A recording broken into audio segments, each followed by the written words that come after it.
signings, game recaps, and updates on all the events happening at Spit Stadium. The Bullhorn is your place for all things regarding baseball in Lethbridge. Get your horns up with the Bullhorn.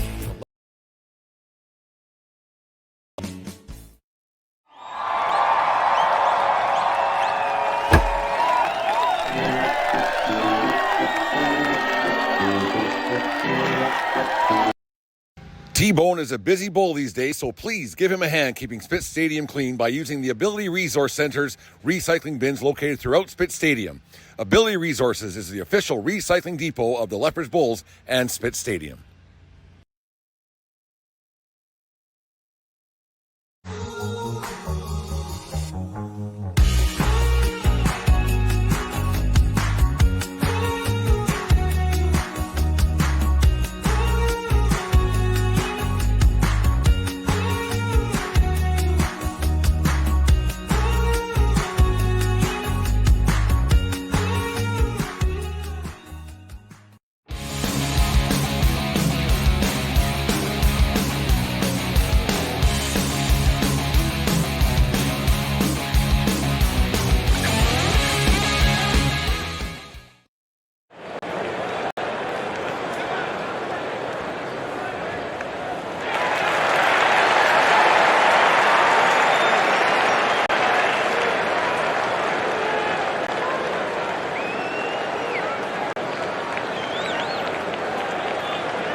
For more than 25 years, we've been there, helping Canadians find extra space they need to grow and to create new memories. Access Storage. Buy Canadian, store Canadian.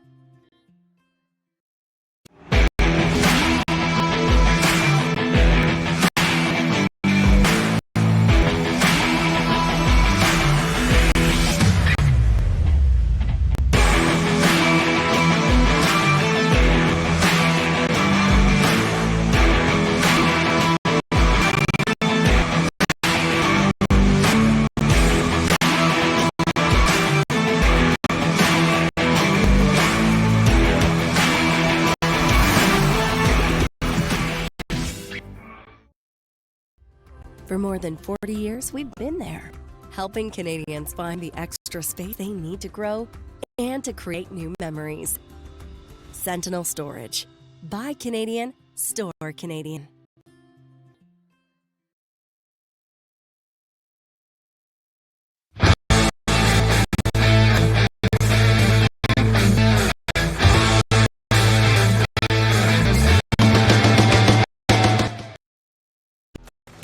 The live sports experience is changing. Teams' facilities are under pressure to provide online and in-venue entertainment. Yes Live has the team to deliver. We provide across North America and produce the fan experience. Seats or stream.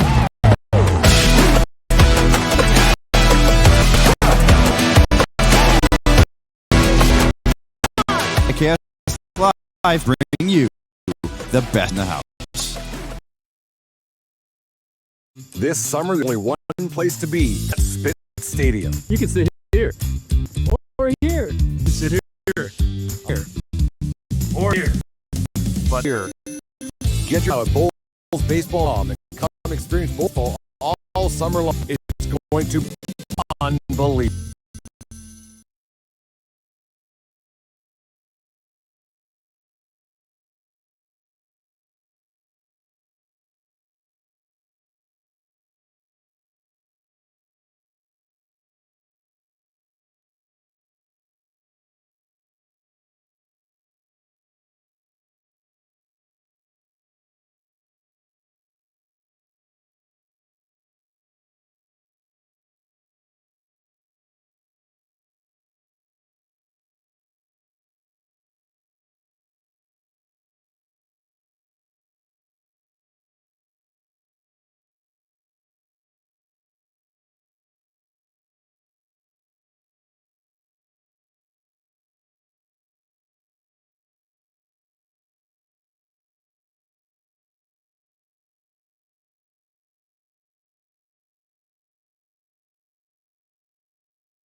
Lethbridge Bullhorn is all things regarding the Lethbridge Bulls of the Western Canadian Baseball League. The Bullhorn has the latest news regarding the Bulls with interviews with past players, signings, game recaps, and dates on all that's happening at Spit Stadium. The Bullhorn is your place for all things regarding baseball in Lethbridge. Get your horns up with the Bullhorn, the Lethbridge Bulls Baseball Report.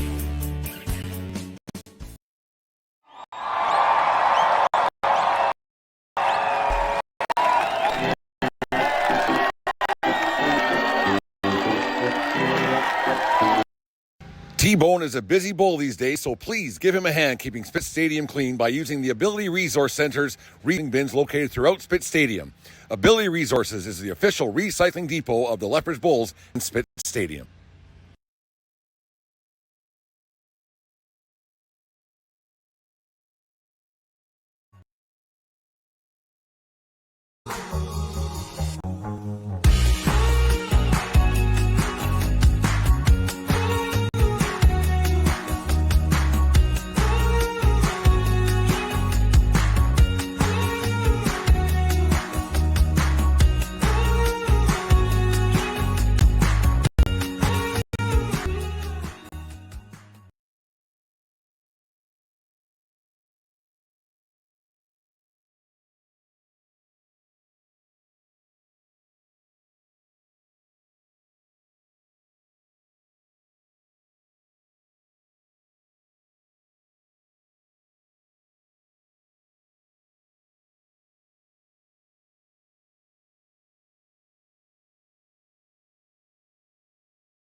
Thanks again for joining us for the Lethbridge Bulls pregame show presented by Brown Social House. Thanks again to our producer Clayton Yates and video technician BK for all their hard work for the show. I am Jay LaChance for Dave LaChance, and you're watching Bulls Baseball on Flow Sports. Some interesting weather blowing through town currently, but we're on track to get this game going on time. We're going to send you down to field level. The next voice here will be the public address announcer with today's starting lineup.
This summer, there's only one place to be, and that's Spitz Stadium. You can sit here.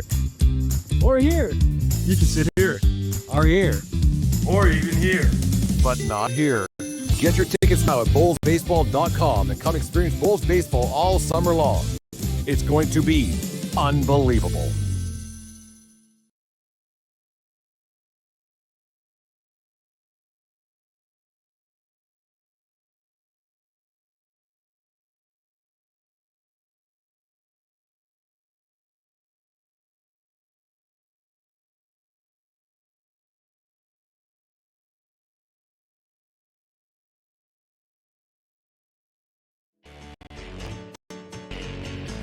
The Lethbridge Bullhorn is all things regarding the Lethbridge Bulls of the Western Canadian Baseball League. The Bullhorn has the latest news regarding the Bulls with interviews with current and past players, signings, game recaps, and updates on all the events happening at Spitz Stadium. The Bullhorn is your place for all things regarding baseball in Lethbridge. Get your horns up with the Bullhorn, the Lethbridge Bulls Baseball Report.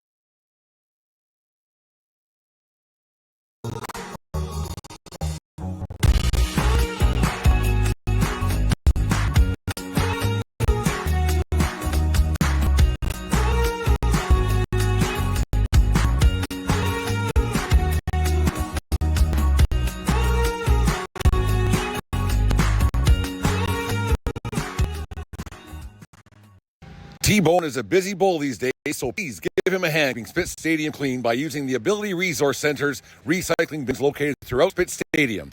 Ability Resources is the official recycling depot of the Lethbridge Bulls and Spitz Stadium.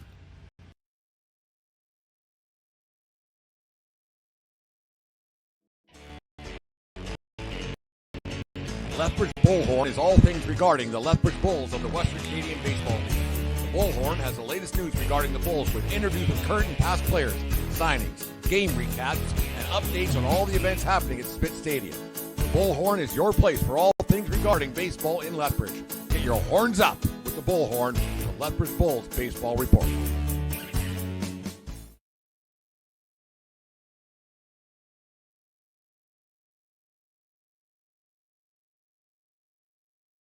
This summer, there's only one place to be, and that's Spitz Stadium. You can sit here. Or here. You can sit here. Or here. Or even here. But not here. Get your tickets now at bullsbaseball.com and come experience Bulls baseball all summer long. It's going to be unbelievable. Lethbridge Bulls. Momentarily, we'll be presenting the starting lineup and the Sisters Pub Players of the Game Award.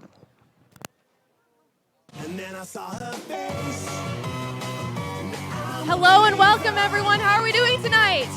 You're excited for some baseball? Thank you so much for being here. I want to hear how excited you are. Yeah! There we go.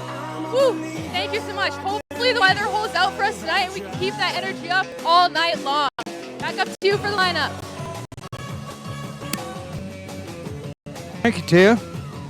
And first, before we present the Bulls starting lineup, it's time for the Sisters Pub Player of the Game, recognizing a player of the game for the Bulls. Kind of a unique situation. Tonight, we're going to recognize as player of the game a pitcher, number 31, Corbin Talley. But Corbin had some extra duty on Friday night. Last night, he was the host, the game day host for our Battle of the Badges, a very successful Battle of the Badges between the fire department and the police department. So congratulations to our player of the game, pitcher Corbin Talley, and for that he wins a $25 gift certificate from Sisters Pub, the official game day pub of the Lethbridge Bulls. Now, ladies and gentlemen, let's welcome the starting lineup for the Lethbridge Bulls. Leading off, playing for third base, number 1, Bernie Sakaras. Batting second and playing right field, number 10, Lee Matsuzaki. Batting third, at first base, number 23, Carter Clarout. In the cleanup spot, designated hitter, number 26, Jack Kaliski. Batting fifth, at shortstop, number 8, Steven Adrichek. Batting sixth, at second base, number 5, Brennan McTavish. Batting in the seventh spot, the left fielder, number 19, Adonis Burnell. Batting eighth, the catcher, number 17, Drew Bufford.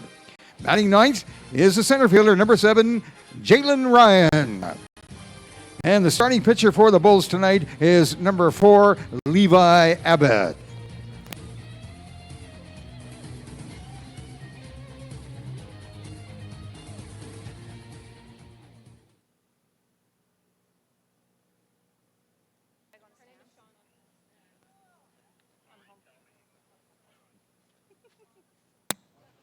Ladies and gentlemen, we ask you to rise for the singing of our national anthem, and we have Shauna to perform the duties, singing our O Canada on our Canada Day weekend. O Canada, our home and native land, true patriot love in all of us commend. With glowing hearts we see thee rise, the true north strong and free. From far and wide, O Canada, we stand on guard for thee. God keep our land glorious and free. O Canada, we stand on guard for thee. O Canada, we stand on guard for thee.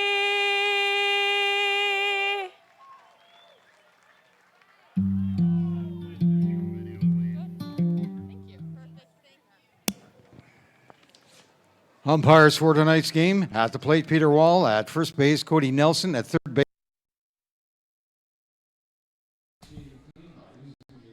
Welcome back to the game, folks. Dave Lachance here alongside Jay Lachance. We're here to bring you all the action from tonight's matchup between the Lethbridge Bulls and the Brooks Bombers.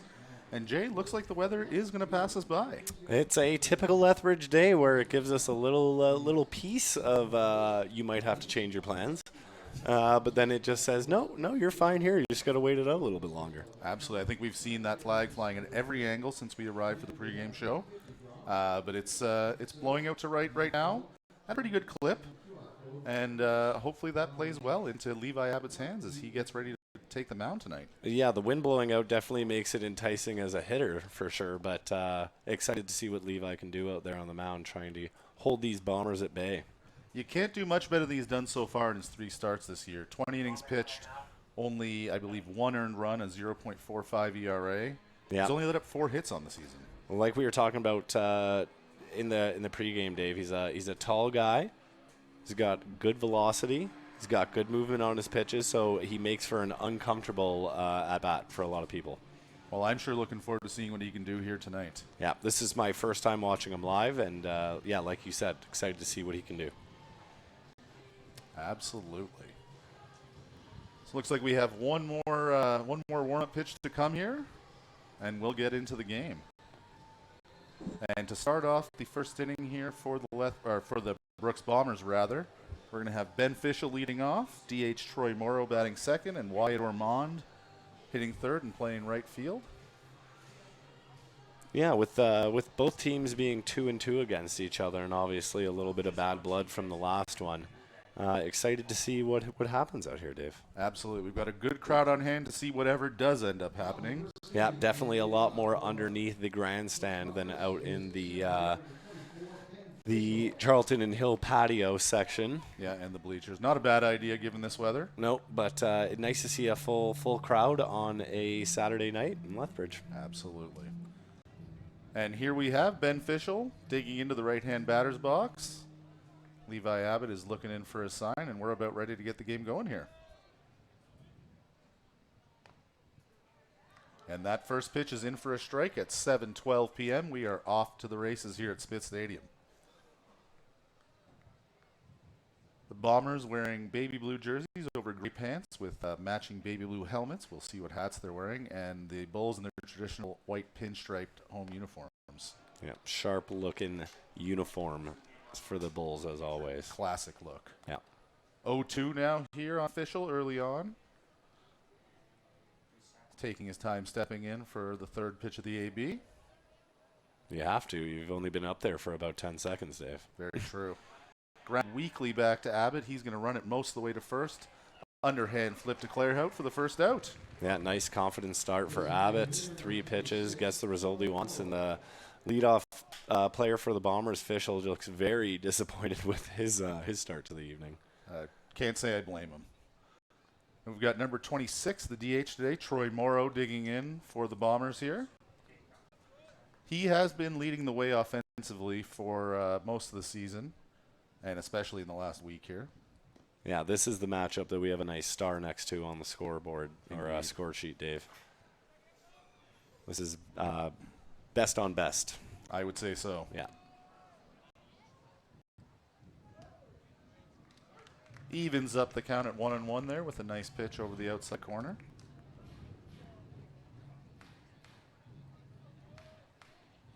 Here, a little bit of life here in the crowd early on. That's swung on and missed for strike 2. We got a 1-2 count here with 1 out. Funny enough, like you said, Dave, with the crowd coming on, I thought it was thunder.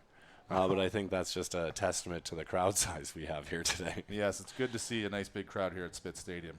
And if you're watching and thinking of coming down, still lots of great seats to be had. Counts even up at 2-2. That one was a little bit high and inside. It was, but I think he's maybe setting up a breaking pitch here, Dave. I wouldn't be surprised to see it.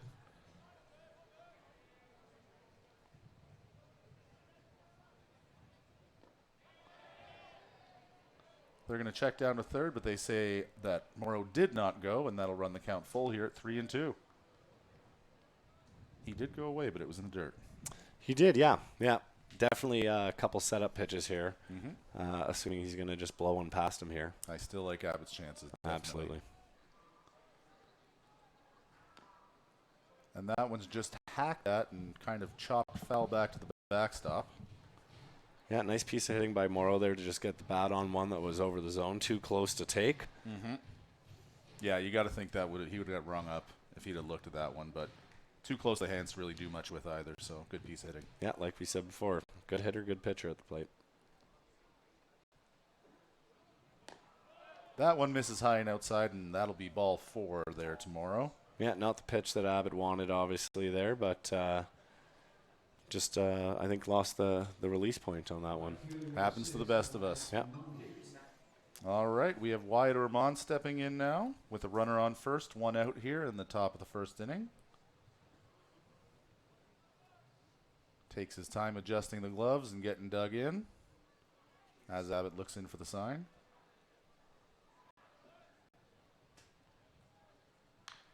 And that one is lined out to right field. And a nice little piece of defense there, pardon me, by Lee Matsuzaki. Catches it kind of at the knees.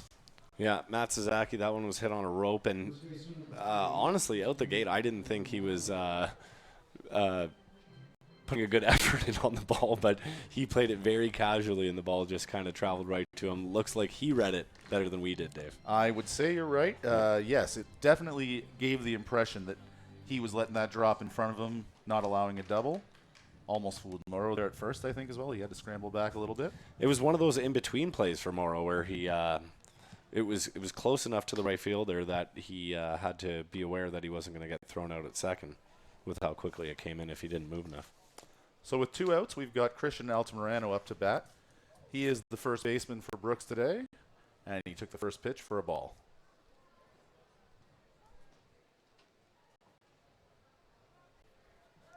Checks over at first, nothing happening there, as Morrow is back in without a slide.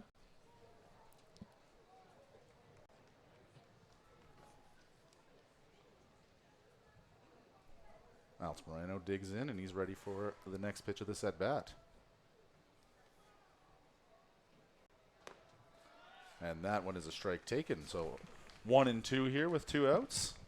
And Abbott now 1 pitch away from getting out of this first inning unscathed.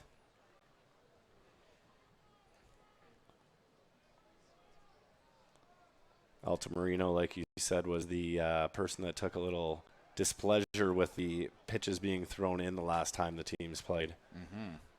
I'm assuming that Abbott's not going at him, not because he's afraid of him, but just because he's trying to get the out. I would have to agree with you. Yeah.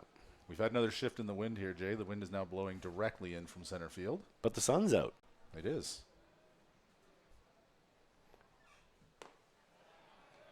Bufford does a nice job framing that up, but he does not get the call there from the home plate umpire.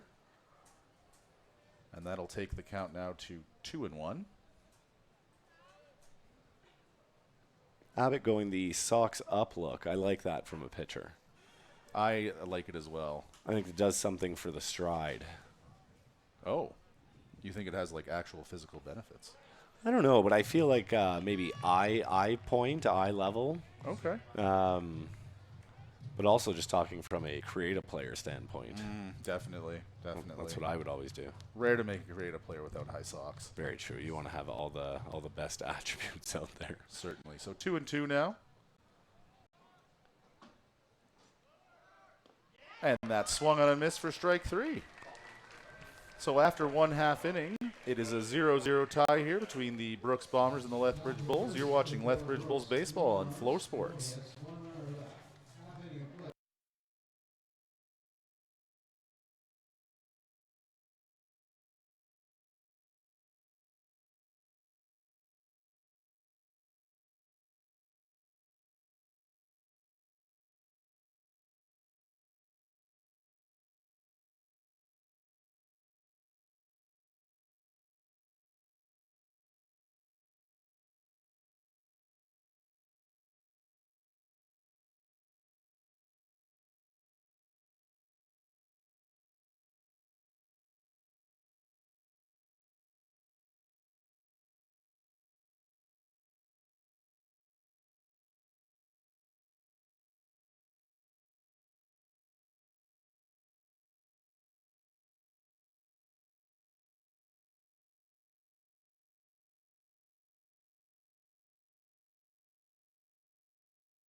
We are back here live from Spitz Stadium as the Brooks Bombers prepare to play their defensive half here of the first inning.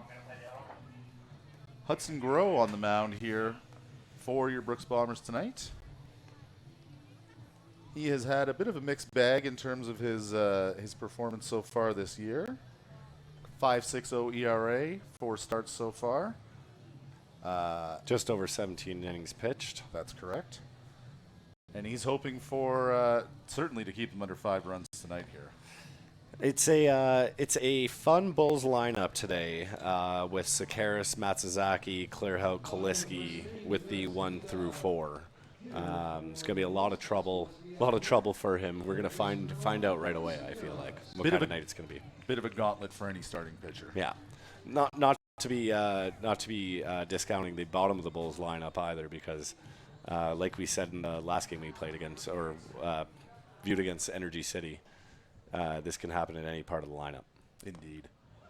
First pitch into Sakaris is swung on and missed for strike 1. Bernie Sakaris comes into this game riding a pretty hot streak lately, as we talked about in the pregame show. He's hitting .364 on the year. Yeah, been doing a great job of just putting the bat on the ball, getting singles, not trying to do too much, and as we said, getting onto the base path, because as soon as he's on there, there's a lot more for the pitcher to think about than just the batter. Absolutely. Takes a close pitch outside for ball 2. The count's now 2-1. And this Bulls team, again, showing a lot of patience at the plate and waiting for their pitch. They really like getting ahead in the count so that they can execute. Good way to play the game. That one high but swung on for strike 2. Sakaris giving himself a little chat there at the plate as he gets ready to settle in for the 5th pitch of the AB. Obviously not happy with what he did there. And not to say that they aren't eager in the counts or eager in at bats either. There's a lot of times they're thought about calling that one a strike, but ultimately it is a ball. 3-2 here. Sorry to interrupt you, Jay. No, that's all right. I wanted to see what the outcome was there as the ump just adjusted his mask instead of bringing him up there. Didn't know where the hands were going.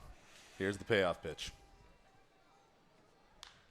That one is swung on and foul out of the... Oh, no, that bounced off the light pole and onto the Charlton Hill patio there. Yeah, that one was headed for Henderson but stayed in play.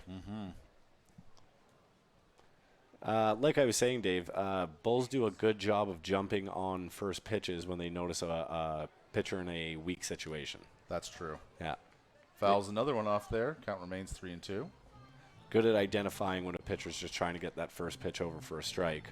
Maybe more of a meatball where they can just attack it. Yes, they did a great job. They got that against Energy City the other night. Yeah, in both games, yeah. Yes. As you can tell by the scoreboard.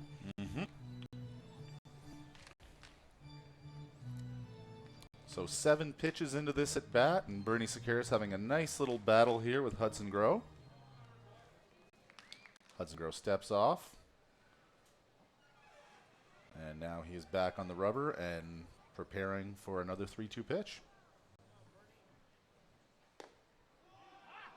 Ooh, and that one is called strike 3. Sekeres let it go. It looked outside, but home plate umpire says, no, have a seat. As we always say, Dave, they've got the better view than we do. It did look like a slider, maybe a high curve ball, but to him it dropped into the zone and through the plate, and Sekeres got rung up looking for his first strikeout of the evening. So with 1 out, Lee Matsuzaki steps in. Currently tied for the league lead in triples with 3. Had 2 the other night in game 2 of that doubleheader against Energy City. He did, one of which where he scored on a passed ball into the Bulls dugout. Absolutely. Got to do the casual walk home. Little league home run. Yes. But you don't get yourself into those situations if you're not running around the base paths hard. That's absolutely right. 0-1 pitch. That one catches the outside corner for strike 2. 0-2 here early to Matsuzaki. Grove's pitching at a pretty good clip here. Yeah, 10 pitches in, 2 outs. He's in a similar spot that Abbott was. Looks like you got that news a little early on 2 outs. Excuse me, the scoreboard already said 2 out, but did it? It did. I had totally forgotten about that, but my apologies on that. 2 outs nonetheless, though, after 2 strikeouts for Grow. Swinging strikeout on Matsuzaki, and that's going to bring a Carter Clare out. No doubt looking to be patient and stretch this inning out a little bit more with his good eye.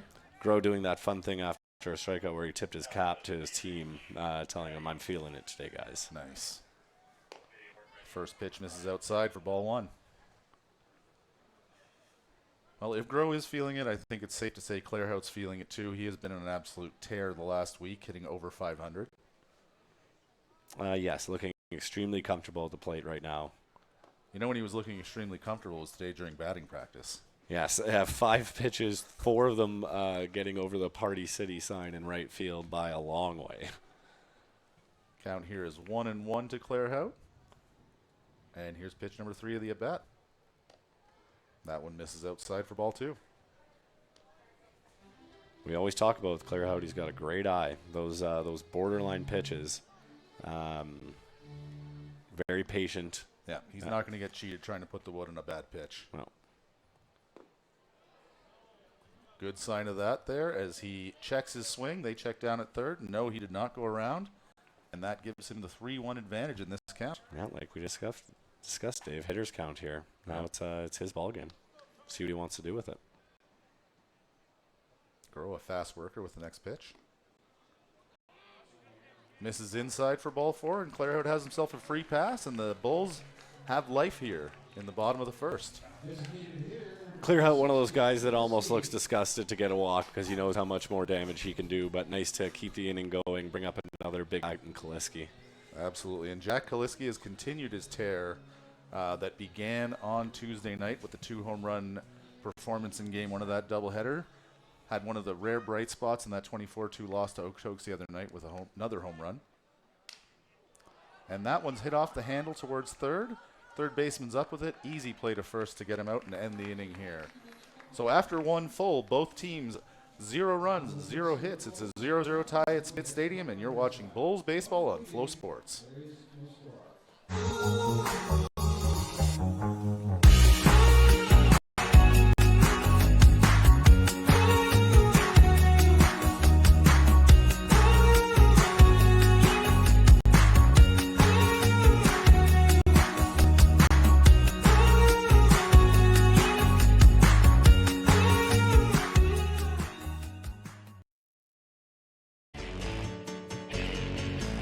Lethbridge Bullhorn is all things regarding the Lethbridge Bulls of the Western Canadian Baseball League. The Bullhorn has the latest regarding the Bulls with interviews with current and past players, signs, game recaps, and updates on all the events happening at Spit Stadium. The Bullhorn is your place for all things regarding baseball in Lethbridge. Your horns up with the Bullhorn, the Lethbridge Bulls baseball board.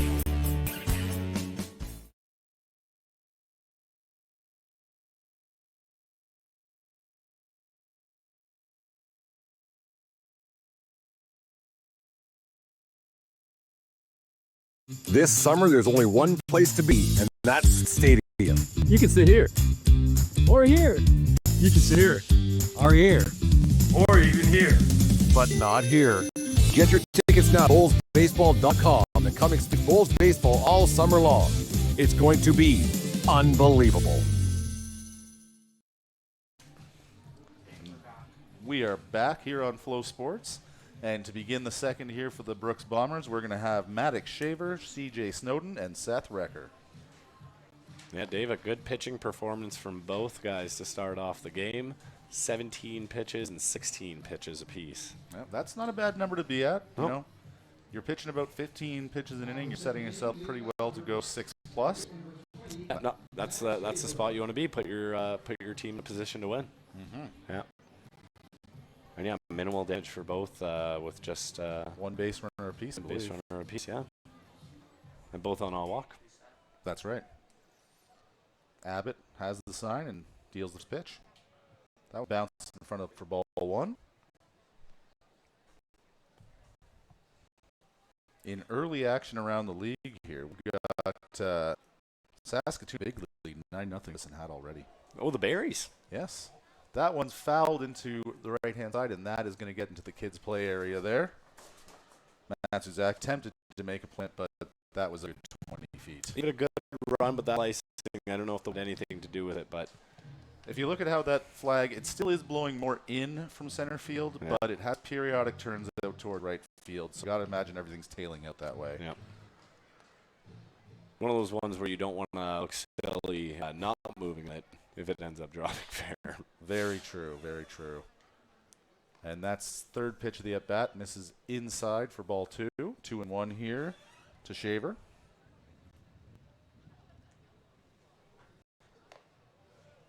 That one just a little bit high, kind of at the shoulder height for a 3-1 count here.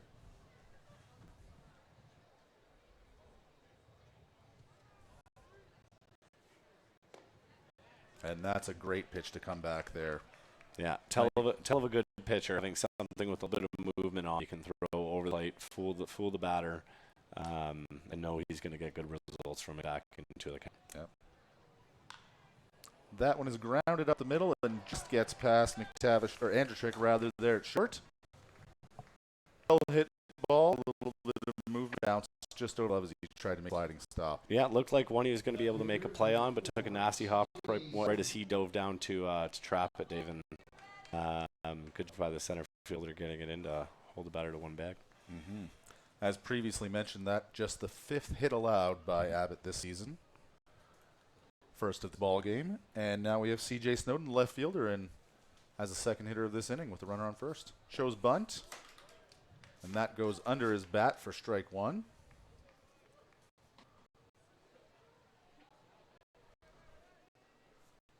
Sakaris is still playing only a couple feet off the grass there at third base, so I wouldn't be surprised if they expect another maybe on here. So the one thing I love about watching this league, Dave, is the small. Snowden show. Is it away as is inside ball 1? an art that lost with a lot of teams in the big leagues, but in leagues like this, they play a very fundamental, get the guy over in a scoring position, sacrifice, move him over, get him in. Great way to manufacture runs. Yeah. Shows bunt, but takes it away before the ball's even out of Abbott's hand, and that one is also inside for ball 2. So 2-1 here with a runner on first and no out in the top of the second. Yeah, there's something about putting the pressure on the defense and making them make a play, especially if you've got speed on these paths. Oh, yeah. And that one is hit out to third. Sakaris makes a quick stop and throws over to second for 1. On to first, but not in time for the double play. Yeah, great turn there, Sakaris. Nice pick, and just the speed by Snowden beating that one out. Harl the third, but yeah. Dash made a nice play on it at second as well, but Snowden shows some good speed. So that'll be a fielder's choice. And we have one runner on first here in the top of the second. Third baseman Seth Recker up to the plate now.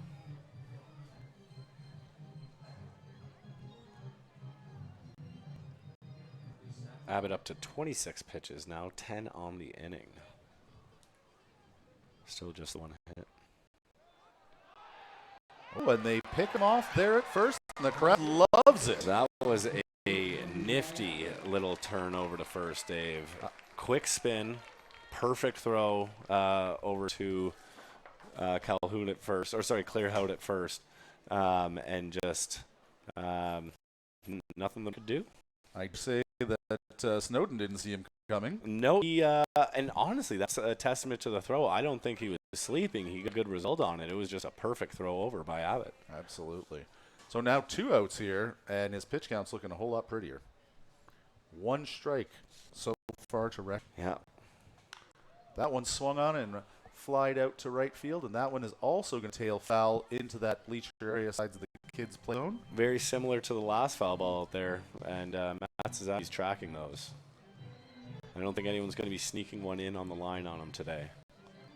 Recker comes into the game with a 4 bat, although a little bit of positive 10 RBIs. Sorry, you go ahead. Free swinger with 19 outs thus far, and he has swung at virtually every pitch of this at bat. Yeah. Another thing about the league, there's some guys that are very patient at the plate, some guys that just like to take hacks. Absolutely. And some guys that are a nice mix of both. So the 0-2 pitch here.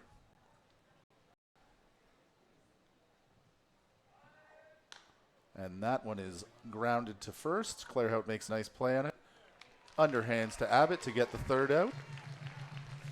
And after a 1-hit let up for the Bulls, we go into the bottom of the second with a score still 0-0 here at Smith Stadium. You're watching Lethbridge Bulls baseball on Flow Sports.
And we are back here for the bottom of the second between the Brooks Bombers and the Lethbridge Bulls. Hunter Groh finishing his warm-ups, looking to capitalize on a solid first inning with 2 strikeouts. Walk, but no damage done. I don't want to jinx it, Dave, but we might have a pitcher's duel on our hands. I wouldn't mind seeing that after 2 13-2 contests the last game. I agree. As much as Bombers are lower in the standings than the Bulls, it's often very dependent on the pitcher matchup. Absolutely. That's ball for you. That is. That is. Yeah, it doesn't matter what league you're in. Yeah. Sometimes that coach of yours is just throwing them too hard when you're 6. Oh, no kidding. Yeah. So Steven Andrzejczyk digs into the box here, the shortstop, with one of the finest walk-up songs on this team in Sade's Smooth Operator. Easily our favorite. Comes in with a 361 average. It's the first time he's faced Grow this season. And we'll see him pushes out this guy up to 1,000. 1-1 here early in the count. That second pitch called for a strike. Yeah, Grow doing a good job of mixing locations here. And moving back, too. Yeah. No pitch clock needed for this guy. No, that was a nice frame job by Hopful there to get strike 2. Ball missed maybe half a ball outside, but he brought it right back in the zone, and umpire said, yes, sir. That one is swung on and fouled off, and if you're in Lethbridge, you know the Dragon Boat race of this weekend. That one may have found a boat. I think so. Definitely maybe a team pre or post race. Yes. But definitely in the vicinity. Another one held off to almost the exact same spot, and the count now 1-2. Now that I've got your attention, let me give you another one. Andrzejczyk looked a little frustrated on that first one, like he just missed, and then having 2 in a row. At least the timing's fucked up. He's just got to... Oh, goes upstairs and gets him swinging for strike 3. Quick first out here. As Brendan McTavish steps up to the plate. And he comes into this game with a .320 batting average, 3 home runs, 20 RBI. Those 20 RBI are good for team here for the Bulls.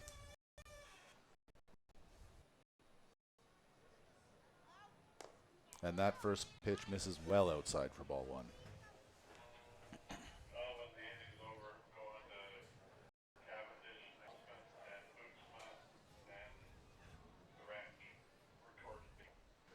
And that's going to get through between short and here for a single. Yeah.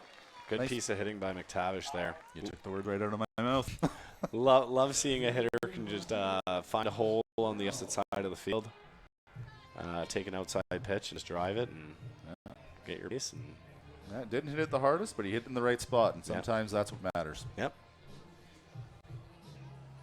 Adonis Burnell stepping to the plate. He's drawing the lineup in left field today.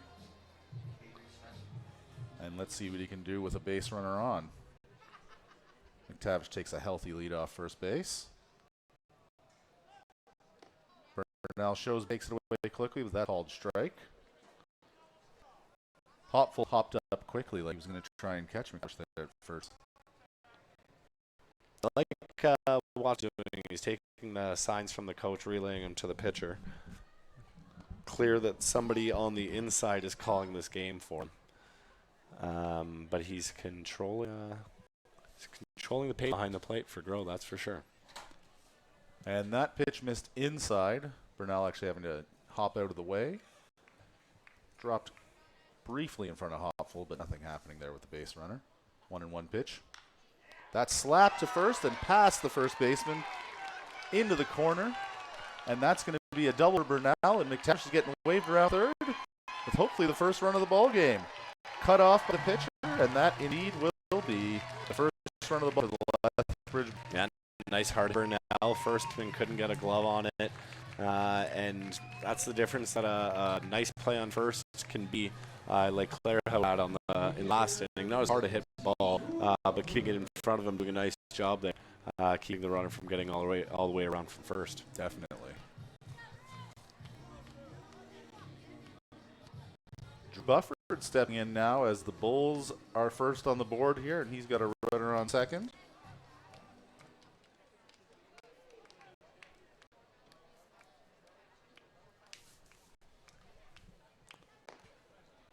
And that first pitch from Grow is a strike.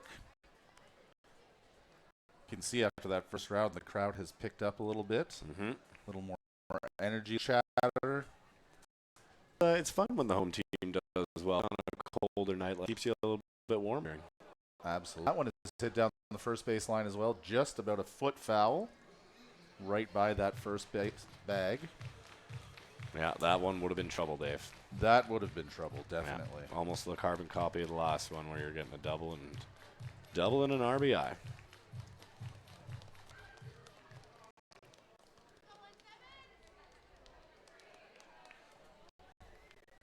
Oh, 2 pitch offered. And that one's flown out in center field. Medium depth. Deep enough to move him up to third, Dave. Bernal, think of running, but goes back. I apologize. Cutoff throw misses the shortstop, but in third base. Would have been interesting to see what happened had Bernal gone. So I think the smart play to hold him at second there. Yeah, beneficial in center fielder with an arm there. A couple bounces in, but it would have been a bang play for sure. Yes, well, as they say, you never run a third out at third base, and that's what that would have been. Absolutely, not in a one-run ball game. No. Jalen Ryan, the center fielder, up to bat now. Pardon me. Yeah, I was just going to say, when you've got both pitchers clearly dealing and feeling good on the mound here. That first pitch is inside for a ball.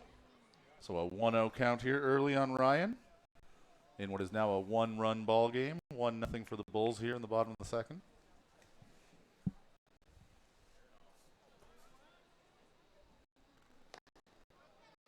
And second pitch misses outside for ball 2.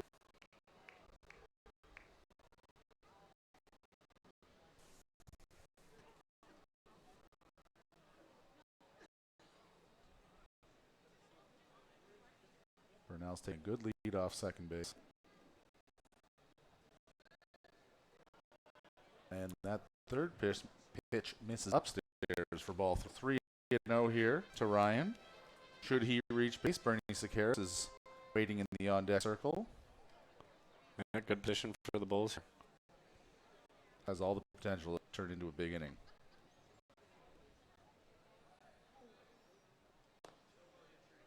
And that one's called a strike. Ryan taking it all the way. 3-1. I feel like one of those smaller strike zones we've seen an umpire in timeout here, Dave. I would agree. He's calling it a tight zone. Nothing wrong with that when you have 2 good pitchers on the bump, though. No, I agree. And that one misses low and outside for ball 4. Ryan will take his base.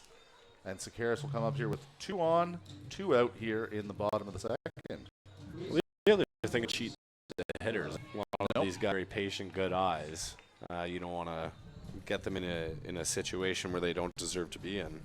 Yeah, where they're having to swing at pitches that they shouldn't be having to swing at. Yeah, and like you said, with 2 good pitchers, they're going to take advantage of that as soon as they know. They're filling up the zone tonight. Yeah.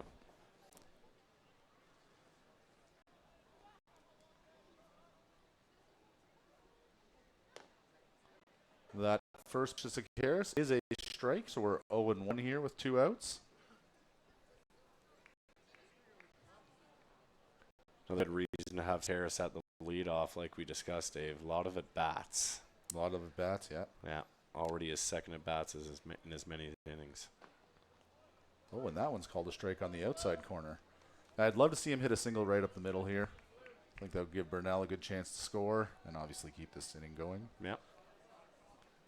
Yeah, definitely make the defense think about where to throw it in. Mm-hmm.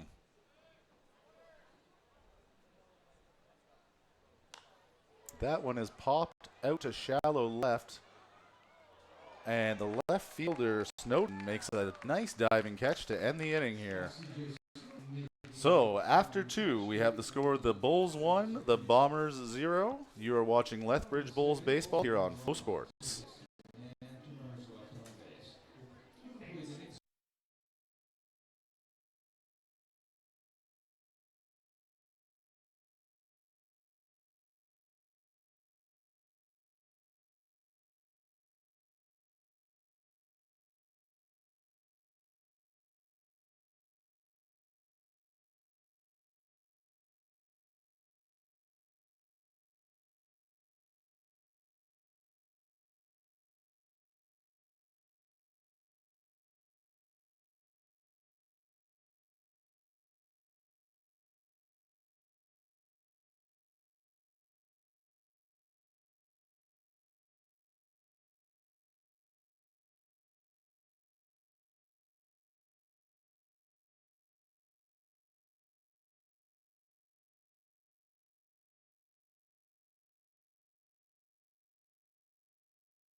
We are back here for the top of the third.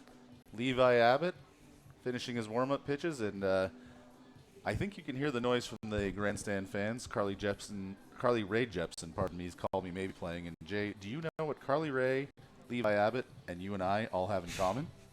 Well, I got to assume that you're talking about all working at Brown Social House, Dave. That's absolutely correct.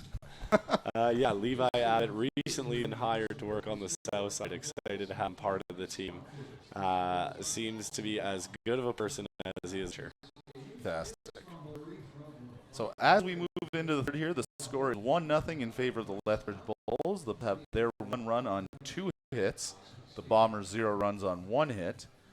And so far, Levi Abbott has been pitching very well. Yeah, just the one batter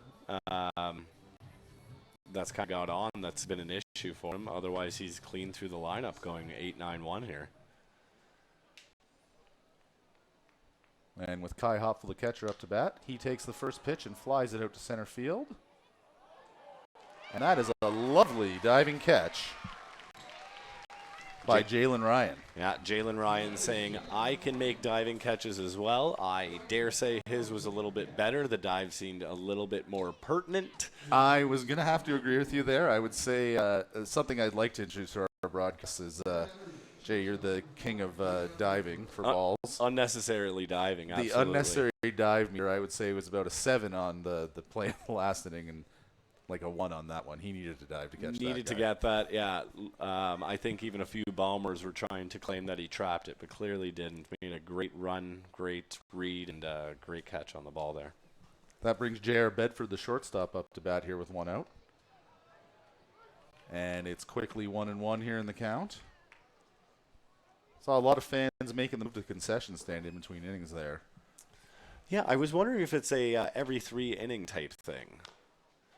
I mean, I know when I bring the kids to a game, I want them to at least get an inning or 2 in before we go get snacks. For sure.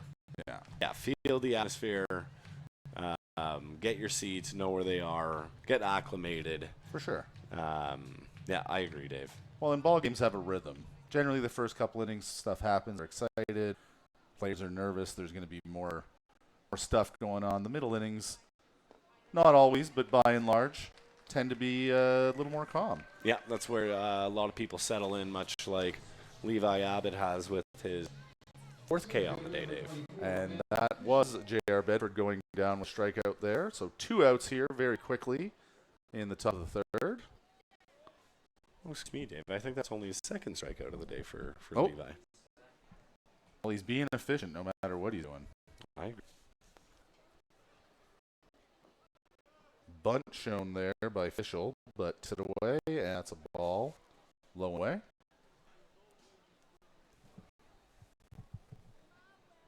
Fischel 0 for 1 on the day so far. Does come into the game with 375 average, though. And that second one low as well. Bufford attempted to frame it up in the zone, but to no avail. So 2-0, 2 outs here in the top of the third.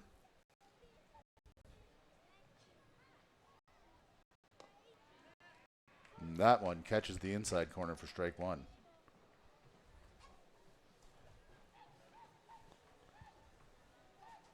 Fans getting a little rowdy out there, Dave. They are. Hearing a little more chatter. Yeah. And that one is lined out to left field. And Burnell's just going to let that drop in front of him for a single. Yeah, that was the wise move. Had to make a tough decision there. It's either make the 3rd diving catch in a row, and if it is, it's great. It's a highlight reel at that point.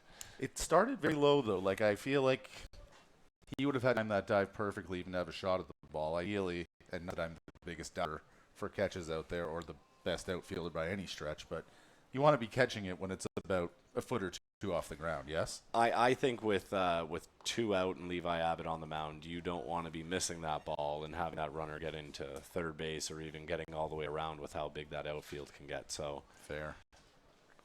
I think that was the right decision for him, and let Abbott deal with this guy.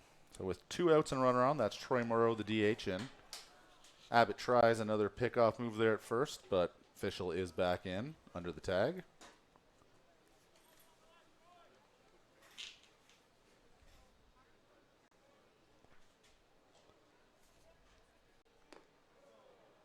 Morrow drew a walk his last at bat, and he's ahead in the count 2-0 here early on in this at bat.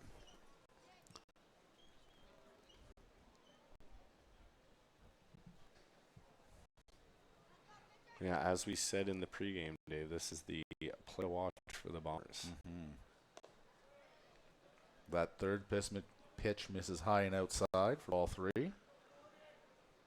And you got to think at this point you almost just let him take the free pass. Yeah, as much as we see a lot of 3-0 takes in this league, this is a situation with a hitter at the plate that might see him having a swing. He does not. Pitch down Broadway, and that's a strike. But I got to tell you, it looked like Morrow maybe wanted to, but had the take sign. Showed a lot of restraint. Yeah. Oh, another quick throw over to first. In the dirt, Claire Out managed to keep it in front of him, and Fischel is back. But that is a quick pickoff move that Abbott has there. Yeah, very nice example of not giving it away until he's going over there. And that one is swung on and chopped out to second. Nice little underhand scoop by McTavish, who tags Fischel. Not to Fischel's opinion, but they discuss it, and I don't believe the replay in WCBL, so that's going to be the third of the inning. Yeah, McTavish made a great play there to get the rudder. We'll talk about it more when we come back here. As we move on here to the bottom of the third, the score is 1 for the Lethbridge Bulls, and watching Bulls baseball on sports.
And we are back after some brief technical difficulties here with the top of the fourth inning. Lee Matsuzaki digging in. Down 1-0 early after a wild pitch. Matsuzaki, a strikeout victim in his first at bat, Dave. Not the norm for him. No. As we said in the last game, very good at just getting a bat on the ball on some pitches that he's not looking for to keep that bat alive, and then waiting for one that he wants to drive. He fouls that one back over the grandstand, and As I ask you every game, where did you park this time? Same spot, Dave. I've been lucky of not getting hit, so I'm going with the if it ain't broke, literally don't fix it. Fair enough. Okay. Until that happens. I was a little more cautious tonight. And he swings and misses for a second strike of the game. And fair to say, Grove's got his number so far tonight. Yeah, and Matsuzaki looks frustrated because, like you said, Dave, this is not a situation he's typically in. That'll bring Carter Clarehout up to the plate here. Walking his last at bat. Patient walk. Very patient walk. Waited out Grove. Lights starting to come on out here, Dave. They are. We're not really seeing any signs of sun on the field anymore either, so it's only a matter of time before these lights are needed. I agree, but it looks like the wind's died down a little bit, which the fans seem to be enjoying, seeing a few less blankets than when we first got out here. Indeed. That pitch is in for a strike. It's now 1-1 here to Clarehout. Does a little shimmy to shake that off. Mm-hmm. Say it's still my at bat. I don't think he was doing much with that pitch. No. Well outside for ball 2.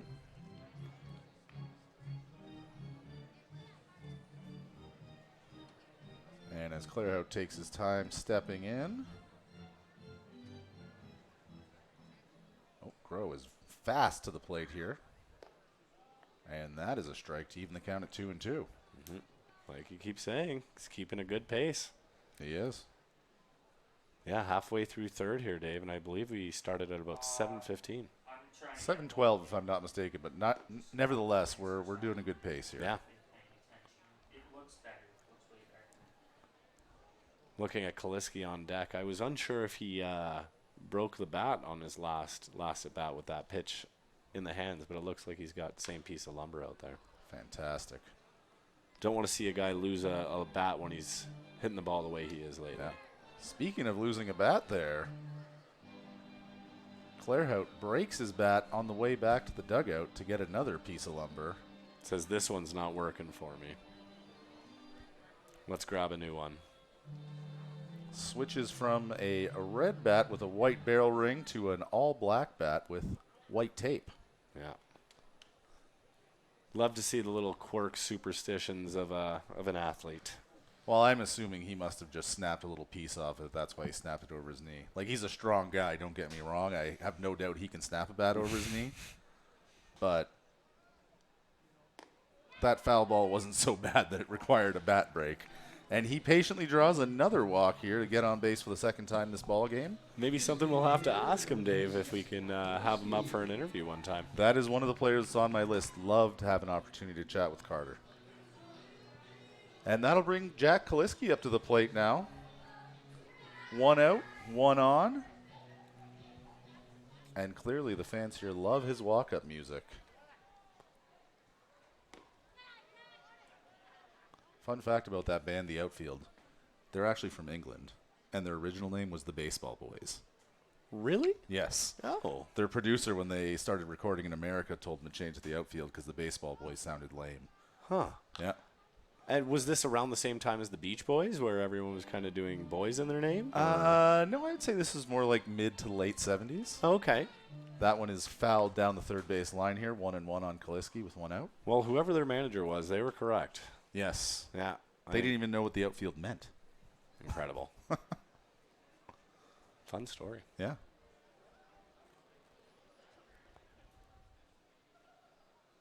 And that one low and outside for ball 2. Nice job by the catcher to get in front of that. Hopfner. Pardon me, Hopful.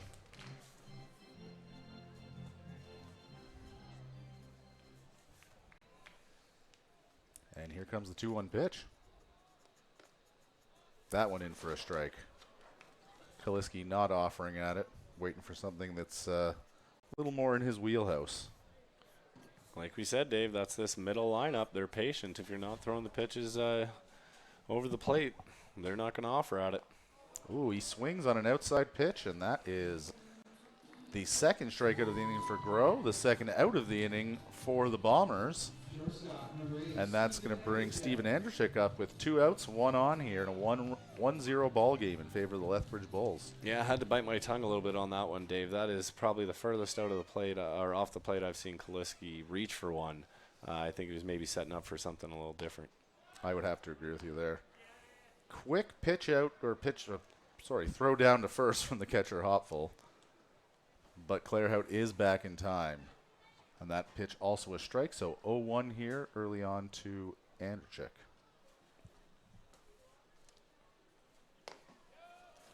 Beautiful frame job by Hopful for strike 2. And very quickly, Andrzejczyk finds himself down 0-2 here with 2 outs in the top of the third. That one fouled off onto Parkside Drive. Count remains 0-2. Gotta imagine they're finishing up the final maintenance on the water slides over there.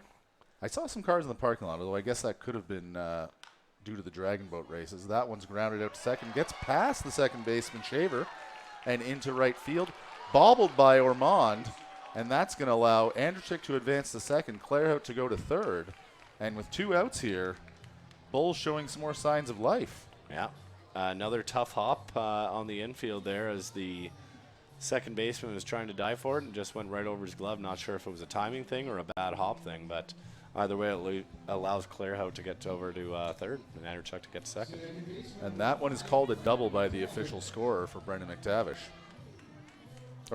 Stephen Andrzejczyk. Brendan McTavish steps up to the plate here, hoping to cash Andrzejczyk and Clairhout with 2 outs here in the top of the third.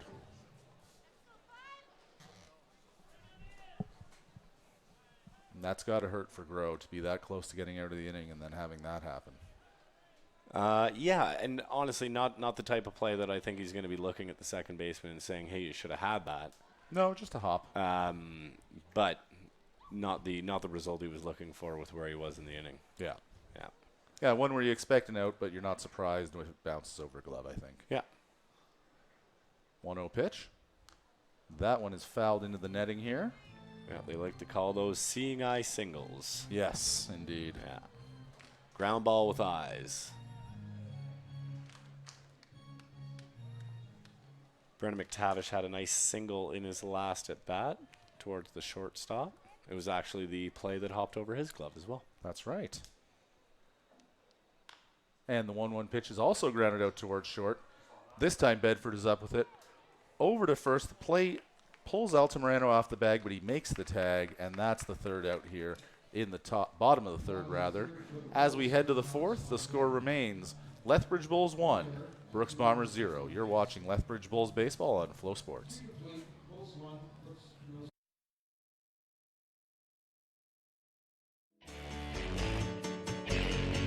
The Lethbridge Bullhorn is all things regarding the Lethbridge Bulls of the Western Canadian Baseball League.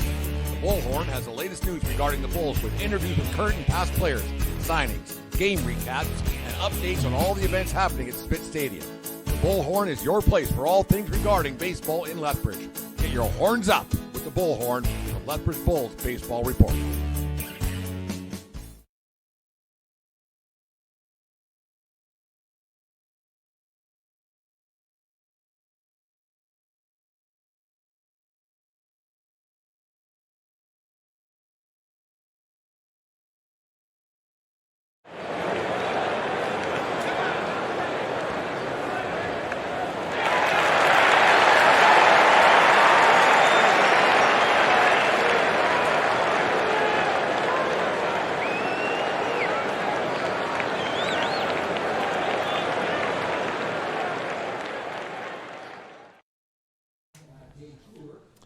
We are back here with the top of the fourth at Spitz Stadium in a 1-0 ball game in favor of the Lethbridge Bulls. Levi Abbott has been his usual stellar self to date. No runs allowed, just 2 hits, and 2 Ks on the day so far against 1 walk. Actually, a bad start by his standards. Yeah, not the outing he's going to be happy with. I'm sure he's happy with the 0 runs and the 2 hits, but based off his line, I think he likes to be a little more dominant. I would say so. Yeah. Well, these 2 hits represent 2/3 of his season total for hits allowed. And I believe the 1 walk represents 33% of his walks on the season. Yeah. But, I mean, ultimately the 0 on the scoreboard is what matters. Yeah. You're out there for the team. You're out there for the boys. and individual glory is just a side benefit. Absolutely. Wyatt Ormond digs in here to start off the fourth of the Brooks Bombers. First pitch is fouled to the Bulls dugout side.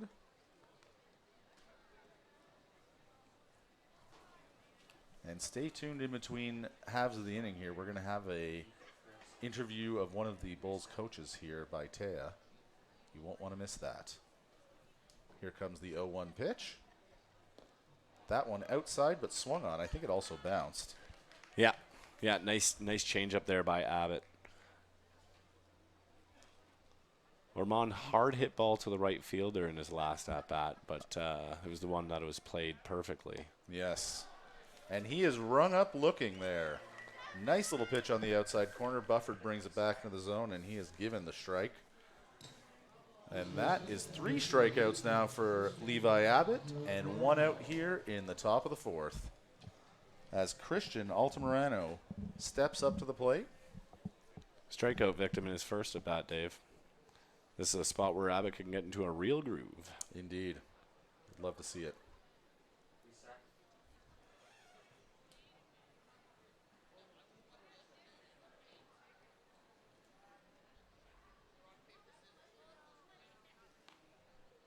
First pitch, Altamirano's in the dirt for a ball.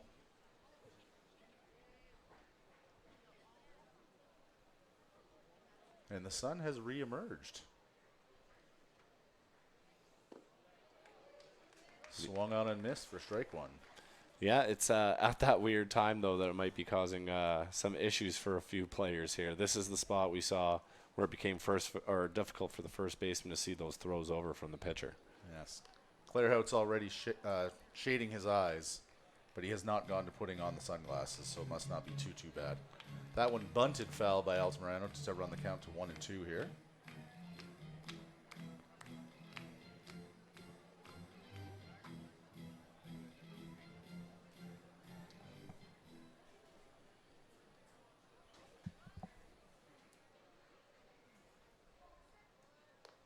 And swung and missed for a strike 3.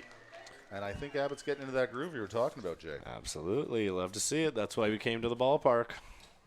Speaking of coming to the ballpark, looks like we've got a lot of Little League players in the stands wearing their own jerseys. Always like to see that. Definitely you do. And we're in that kind of cusp in between the spring and summer seasons right now. So for those who have finished their season in Little League, I hope you enjoyed yourself. And for those who are keeping on playing, good luck the rest of the way.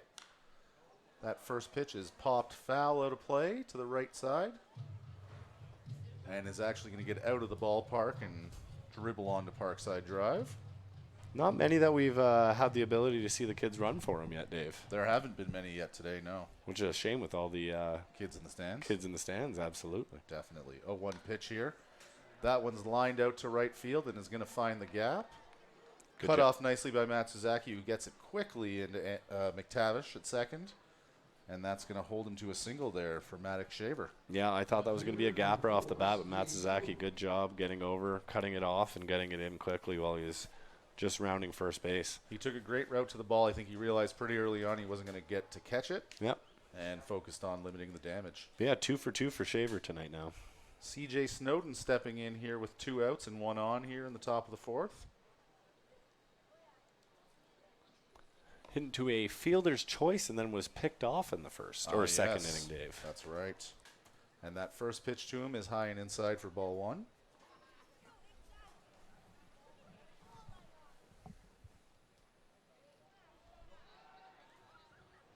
That one thrown over to first base, but not even a tag applied as Shaver is quickly back. I can't wait to ask him how he got to be so smooth at that throw over. It's unusual for a righty, frankly. Yeah. Second pitch also high and a bit inside, and that's going to be ball 2 here with 2 outs here in the top of the fourth.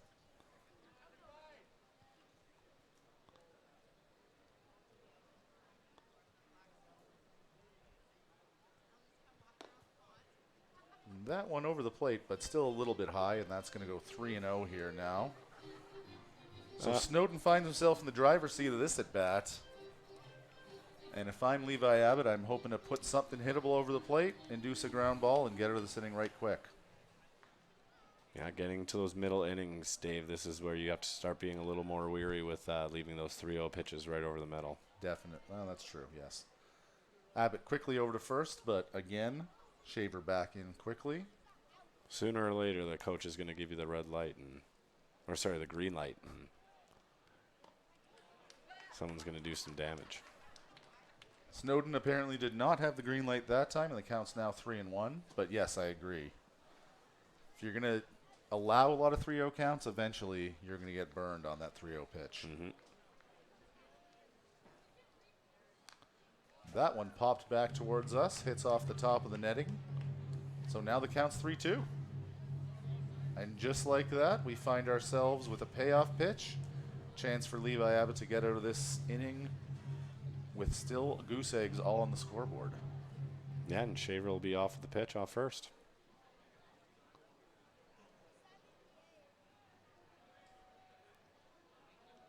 The windup, and there goes Shaver. And that one bounces in the dirt for ball 4. Bufford seems confused. Shaver tries to make it to third. And that throws in there just in time. Or pardon me, the throw is in there just late as Shaver slides underneath it. And we have first and third here now with 2 outs in the top of the 4th. Seth Recker stepping to the plate, looking to cash the first run of the ball game for the Brooks Bombers. Nice attentive base running there by Shaver, as we said, moving on the pitch. And then as soon as he recognized that it was a ball in the dirt and it got away from Buford, he was looking 3 and he was not hesitating for it. Certainly not. Yeah, good slide to beat the throw and almost caused another throw to go into the field where he would have been just taken home. That first one, swing is checked, but they are saying that Recker went around, so the count now 0-1. Pretty good throw by Bufford over to the third base there, all things considered, given the confusion, but I suppose not where you'd want it to be right on the base. No, it needs to be a tag throw at that point. But like I said, it's nice that it wasn't one that sailed into left field either. Snowden's going to take second base on that pitch in the dirt.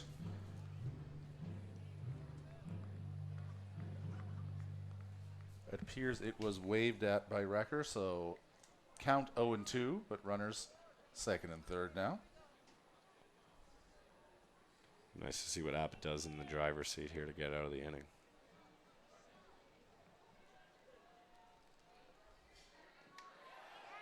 And again, he checks his swing. Umpire says he went. Tag is applied, and that's the end of the inning here. So through 3.5, the score is the Bulls 1, the Bombers 0.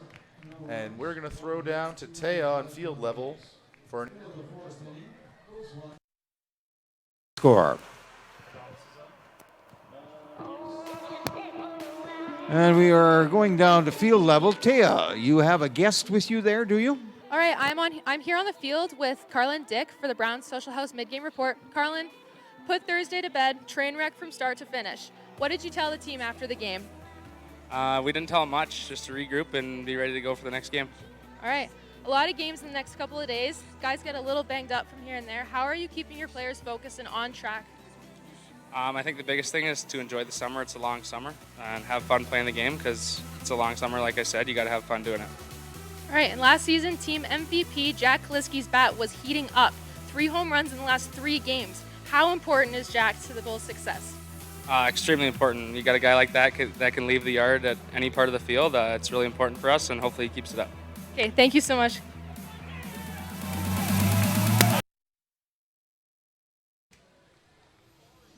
Thank you very much, Taya. That was a lovely interview with Carlin, and we're here for the bottom of the 4th here. Nice shot. Hunter Grove back out for his 4th inning of action, 62 pitches to this point, and 5 Ks as part of that. He's had some hard luck in terms of when they get to 2 outs in the inning, base runners are getting on in a variety of fashions. But only the 1 run so far against 3 hits, and you got to be pretty happy with that midway through a ball game. This inning, it's going to be Bernal, Bufford, and Ryan scheduled to hit for the Bulls.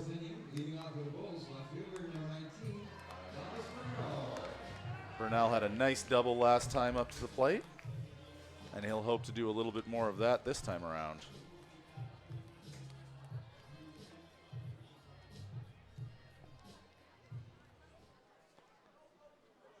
Crow looks in and deals the first pitch.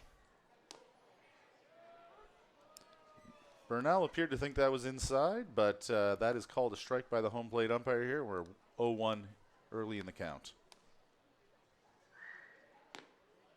Second pitch misses outside for ball one, count even at 1-1. And the wind has shifted yet again, now gently blowing out towards right field. That third pitch well outside, but waved at by Bernal for the second strike. Count now 1-2.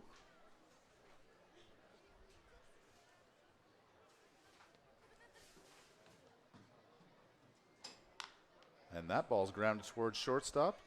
Short is up with it and over to first. Takes the first baseman a couple steps off the bag, but he can easily get back in plenty of time to catch Bernal for the first out of the inning. That's going to bring up the catcher, Drew Bufford, here with one out in the top of the fourth, bottom of the fourth, rather.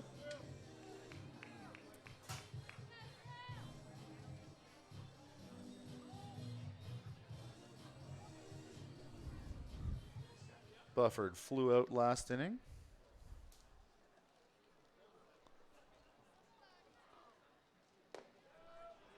Pardon me, last at bat in the second inning.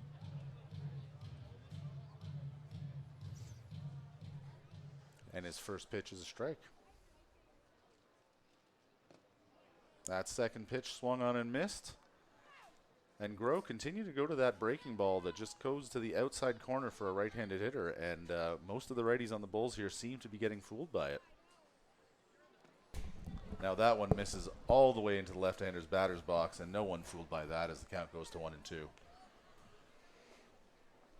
I'm back, Dave. Just had to run out to the concourse, get a water, and ran into BK, actually. Oh, no way. Yeah. Awesome. Yeah. Is he doing all right in this wind? Yeah, he looks happier now than he was earlier in the game. Fantastic. That pitch runs inside. Almost looked like it touched Bufford's jersey, but he is going to remain at the plate here with a 2-2 count. Also, thank you for the water. No problem at all. What happened with Bernal? Bernal struck out. Struck out? Yes. Looking? Nope. Swinging. Swinging? That breaking ball going into the right-hander's batter's box. Bufford grounds it out to short. Bedford's up with it. Bounces the throw towards Altamirano, but he recovers and catches Bufford by a step or two. Yeah, nice pick by the first baseman there to stay with the ball and trap it in the glove there on the bounce. And that's going to bring Jalen Ryan up to the plate now. Jalen took a walk his last time up. He did. That he did.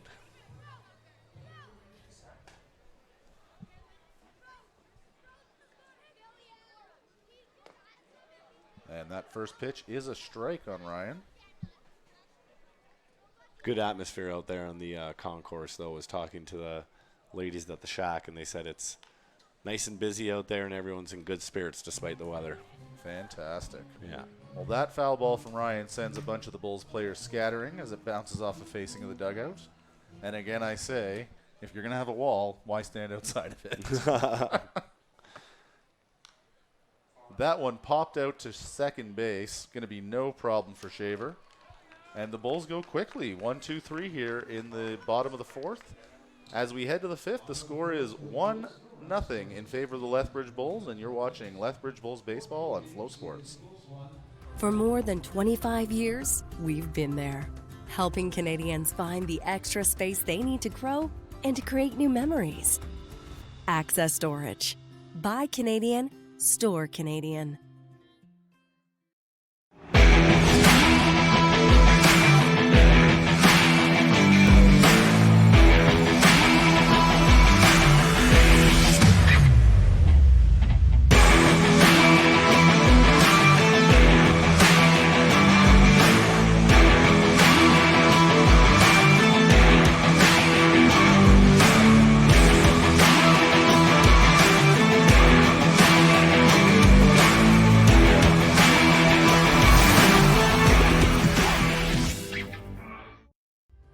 For more than 40 years, we've been there, helping Canadians find the extra space they need to grow and to create new memories.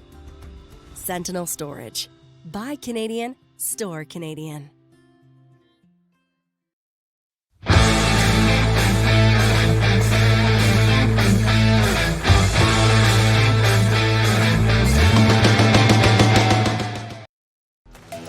The live sports experience is changing. Teams and facilities are under pressure to provide online and in-venue entertainment. IKS Live has the right team to deliver. We provide service across North America and produce the best fan experience, in the seats or streaming to you.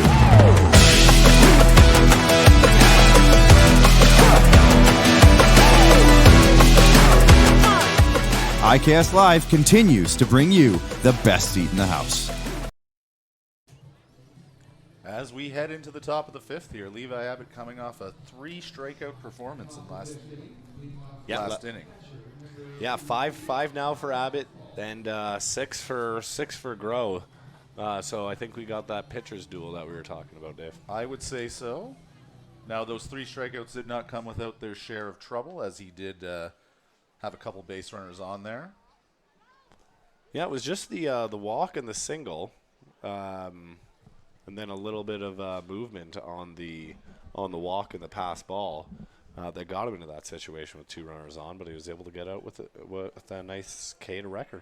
And yet another example of the mettle that Levi shows out there on the bump. Yeah. He's never out of an at-bat. That's for sure. 1-0 pitch.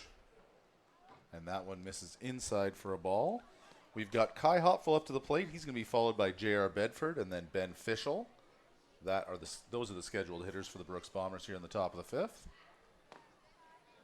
And that is a strike. So 2-1 here.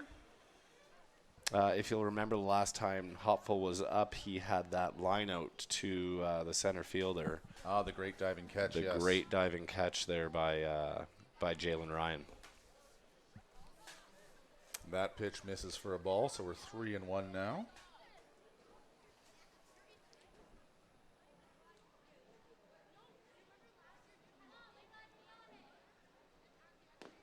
And good cut taken by Hopful, but he swings right through it, and the count is now 3-2. You got to love to see that if you're Levi Abbott on the mound. Them swinging and missing at your pitches. On a big hack like that, too. Yeah, especially at your fastball. And it gives him the confidence to come back and throw something Hopful's just going to look at and be called out on strikes. Yeah, I was intrigued what he was going to pair that one off with going fastball to make it 3-2. Didn't know if he was going to come back with the 3-2 fastball, switch it up with a little slider, and Hopful was fooled on it.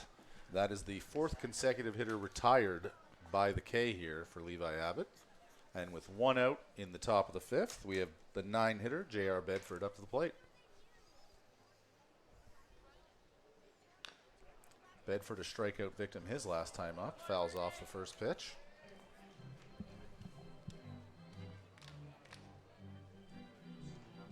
Any updates on the out-of-town scoreboard, Dave?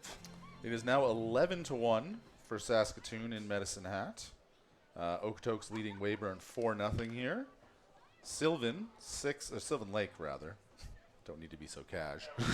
They're up 6-0 over Swift Current. And earlier today, Moose Jaw beat Energy City 4-1. Slow day for games in the league, but no lack of entertainment, I'm sure. Certainly not. And that ball swung on for strike 2, so we're 1-2 now to Bedford here with 1 out in the top of the 5th. That one lined into right field just past the outstretched arms of Claire Hout.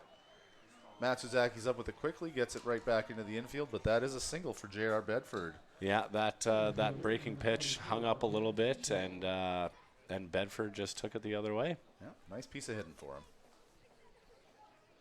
Which will bring Ben Fischel up for his 3rd time this game. Had a single to left field last at bat. Love to have another one here, as that could likely move the runner. Probably just a second.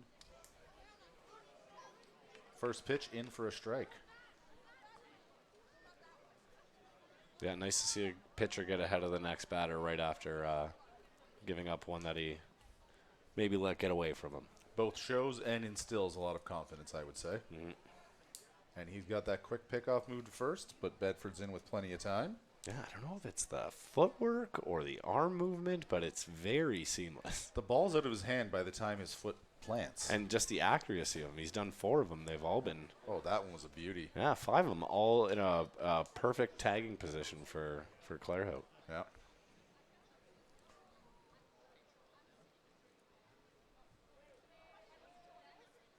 With an 0-1 count, he'll come to the plate this time. That one's in for a strike looking. Official gives himself a little sideways head nod, like, oh yeah, I guess so. Yeah. Maybe he could have swung at that one. Now that I've seen it, I know what to do with it. Yeah. Wish I was an 0-2.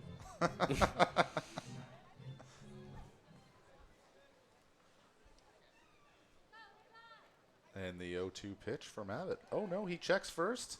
That throw was a little high, and Bedford's able to get back in under the tag. Yeah, Clairhout still has the shades on the hat, so I don't think as much as the sun's in his eyes, it's not affecting him right now. Nope, he hasn't struggled to catch any of those balls. And that one is flown into the kids area. And there's our first sighting of several kids running for a ball, 3 or 4 at least. Nice to see. Yeah, we've got some kids playing catch out there. Take a little break from that and go see if you can find yourself another ball to play with.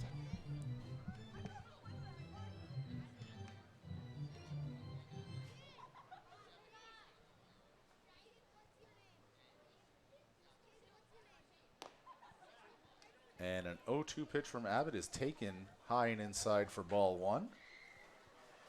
Abbott up to 76 pitches now.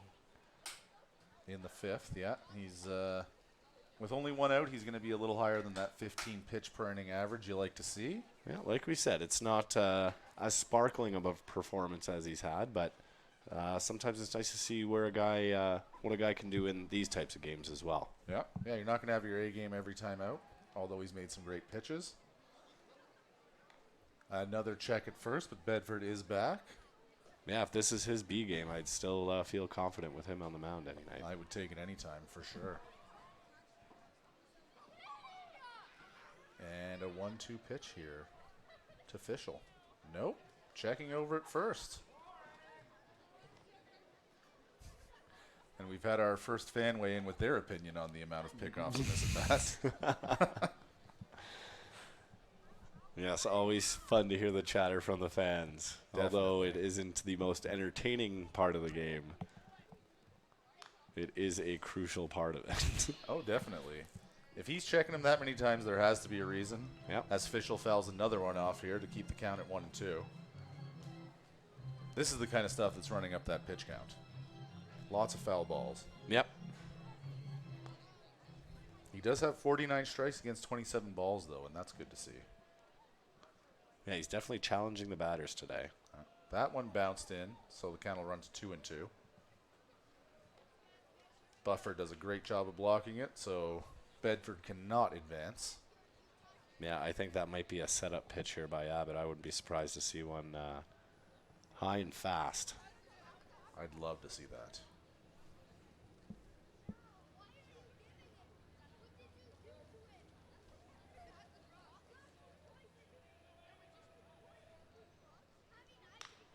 That one grounded out to second. Bobbled by McTavish, and he's just going to keep it in front of him. Yeah, under McTavish's glove, looked like he was kind of in between whether or not he had to dive for it, realized it was going to slow down in the grass, and maybe picked his head up to see where the runner was before he got the glove down. And that's going to bring our first mound visit of the ball game. Did you happen to see how that was scored, if it was a single or a... I missed it, but I think it should be called a single. Okay. As much as he bobbled it, it wasn't disastrous. He still ultimately probably could have tried to play on the ball. Yeah, it definitely would have been a bang-bang play as he was deep in the hole there. And it looked like Fischel, obviously being the center fielder, has some wheels on him. So Looking here on Game Live, it appears it has been called as a hit, not an error. And interesting to see a pitcher get a mound visit when you've only let up 4 runs through 4 1/3. But again, this is Abbott's B game based on his results so far this season. And with runners on first and second and only 1 out, this is a situation where you want to make sure that everyone's on the same page, because there's multiple force out options, multiple double play options, and but also the potential of a big inning for the Bombers here. Yeah, couldn't agree more, Dave. And here's the first pitch tomorrow.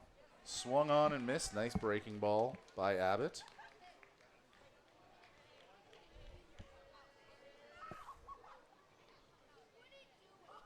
Morrow 0 for 1 on the day.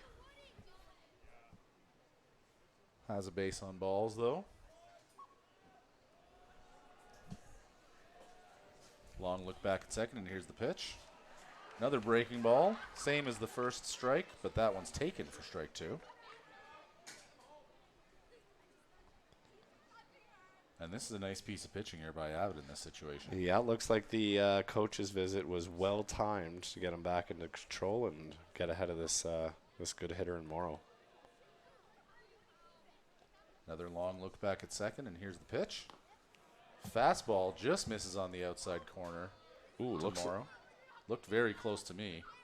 Yeah, it looks looks a little bit of chatter from the Lethbridge side, I think. Looks like Bufford maybe wanted the call. Levi didn't walk off the mound, but looks like the catcher wanted a little love for the pitcher there. I think that's fair.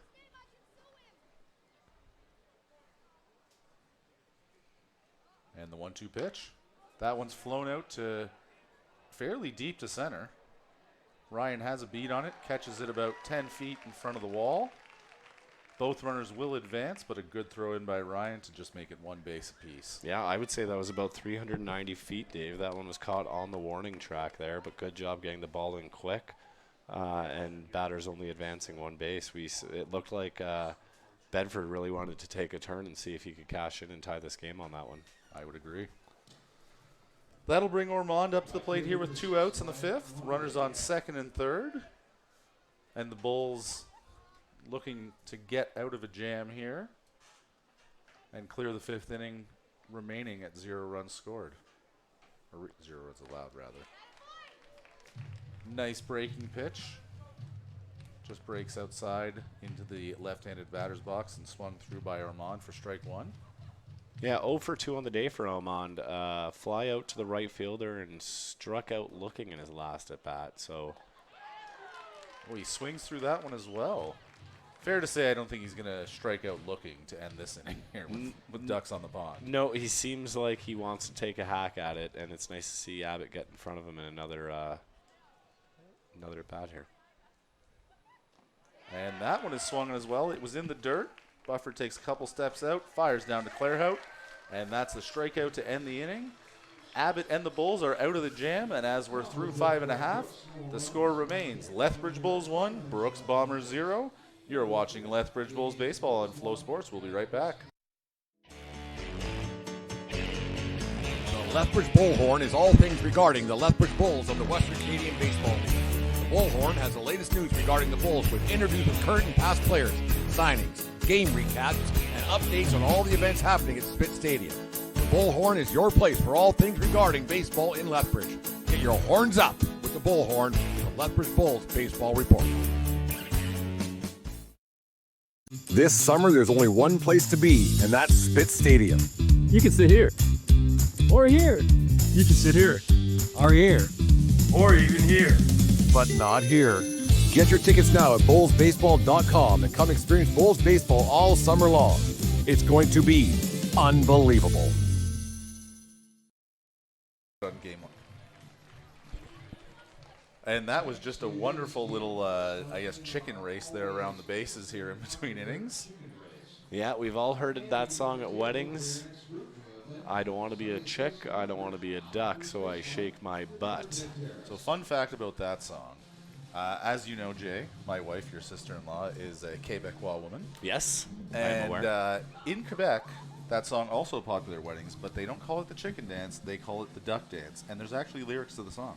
Oh, yes. Do they call it the duck dance because in French it fits the beat more than a poulet dance would be? I would say so because the first line is "C'est un dance de la canard" or something of that nature. Pardon my accent if there's any francophone listeners out there. But yeah, canard would sound better than poulet in that situation. Yes. Gotcha. Definitely rhymes better with the second line. We're back to the top of the order here to start off the bottom of the fifth. Yeah, quick inning for the Bulls at the plate last inning, so nice to see them at the top here. Bernie Sakaris 0 for 2 on the day. Takes the first pitch for a strike from Groh.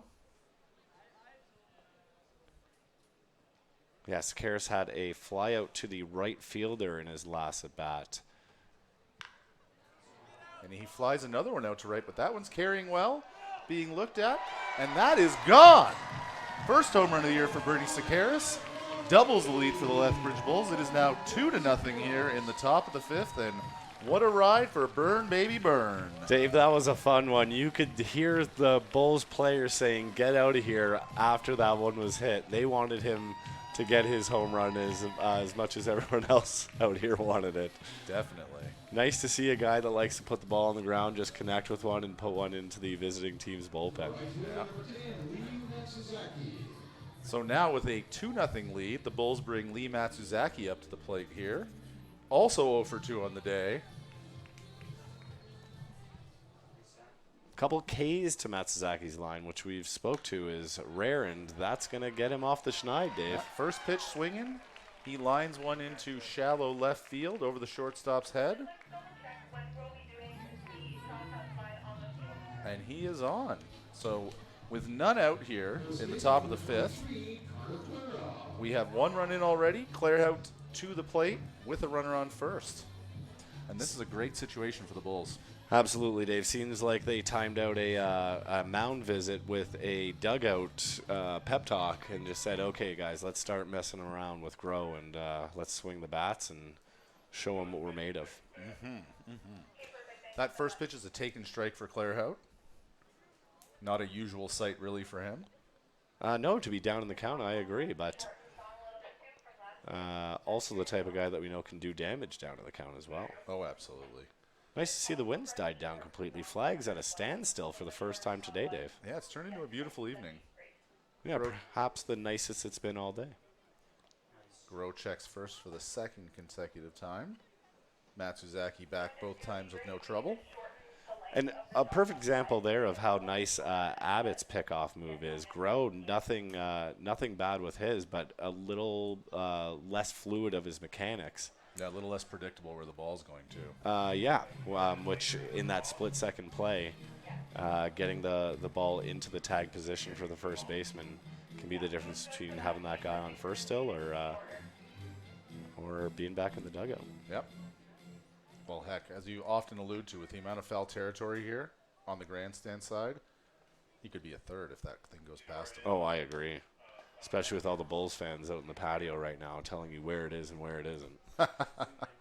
Claire Hout fells that pitch over the grandstand to the third base side, and his count's now 1-2.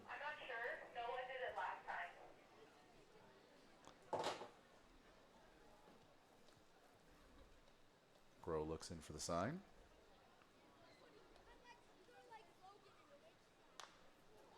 Oh, a hot shot into the bleacher section, and I think that may have struck a fan. We will pause here for a moment as the scene is assessed. Yeah, there's nets in a lot of places here, folks, but not everywhere, and that's why you have to be paying attention at all points. We are hoping for the best here for this fan and that they're all right.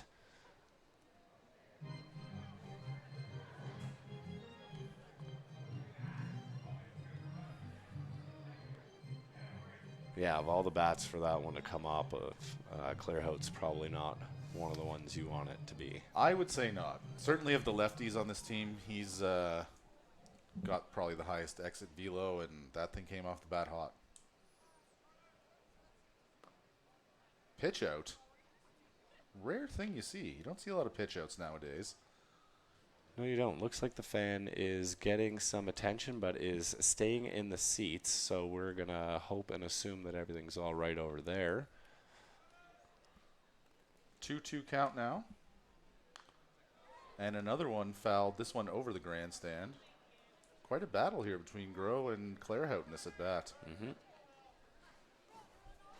Yeah, not often that you see Clairhout having to battle like this? Having to battle like this, but also putting the ball to the left side of the field. I've seen him be a predominant pull hitter as well, so I think he's just trying to time this out, wait for a pitch a little more inside like that one that he can give a rip to. Yep, I would agree, and I think that's a great strategy if that's what he's got in mind. Yeah. Another foul ball, so the count remains 2-2. 7 pitches this would be AB so far. At B.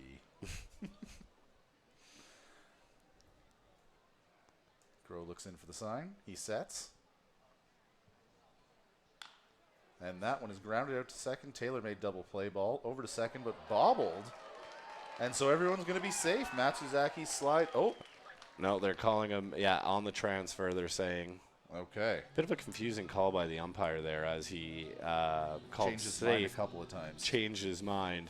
Looks like the Bulls coach is maybe coming out to see. Or sorry, the coach from the Bombers coming out to see what the call was, as he's as confused as I am and the umpire was. Now, assuming everything stays the same way, that'll be scored as a fielder's choice. Ball bobbled on the transfer, so Matsuzaki forced out at second, Clairhout on at first with the fielder's choice. And that's going to bring the designated hitter, Jack Kaliski, up to the plate. Yeah, 1 out, 1 on for Kaliski here, Dave. Grounded out to third in his first at bat, and struck out swinging the second time around. Yeah, rare strikeout for him. But he's that type of player where if he's over 2, we're probably due for a hit here. Very true. And that's a fastball over the outside corner for strike 1 here to Kaliski. Yeah, that double play ball, Dave, was interesting because it took a perfect hop off the grass to hit the second baseman right in the chest. Good throw over. I think he was just saw the speed of Clairhout getting down the bag, knowing the situation he was in, and knew he had to kind of rush the transfer there. I would say that's correct. I wouldn't have been surprised if he was called safe either way, though. But game of inches here. Indeed. That misses outside. Counts now 2-1. So Kaliski finds himself in the driver's seat with a runner on and 1 out here in the top of the 6th. Bottom of the 5th, pardon me. And he gives that one a ride out to left. Not going to be gone. And Snowden under it to make the easy catch. Clairhout back to first. And with 2 outs now, we'll have Steven Andrzejczyk digging in.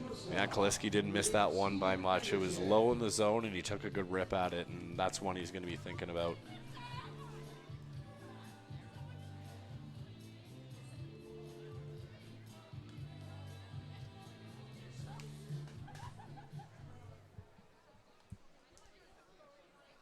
Clairhout takes a bit of a lead off first. First pitch is in and swung through by Andrzejczyk for strike 1.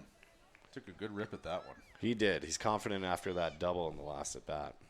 And why shouldn't he be? That one inside and gets away from Hopful. Clairhout not advancing. Gave himself a little smack on the leg as he was heading back, so I don't know if he thought maybe I could have gone, should have gone. Clairhout did? Yeah, maybe he was just getting dust out of his sliding glove. Okay, yeah. One of those ones where it slips past. If you're not going right out of the glove, you're potentially stranded in between bags. That's very true. Yeah, especially the way we've seen these catchers pick people off at second base in this league. Yes, and as much credit as you've given to Clairhout's speed, I don't think he's the speediest guy on the roster. No, I don't think he's the guy that's normally known as a threat out there, but these guys are all young. They can all move. Yeah, he's not going to get himself out on a double play by not ripping down the line either. No, definitely not. That one's fouled over our heads and counts now 2-2 with 2 outs here in the bottom of the 5th. Groh looks in, has the sign. And Andrzejczyk is caught looking there for strike 3, and that is the end of the 5th inning.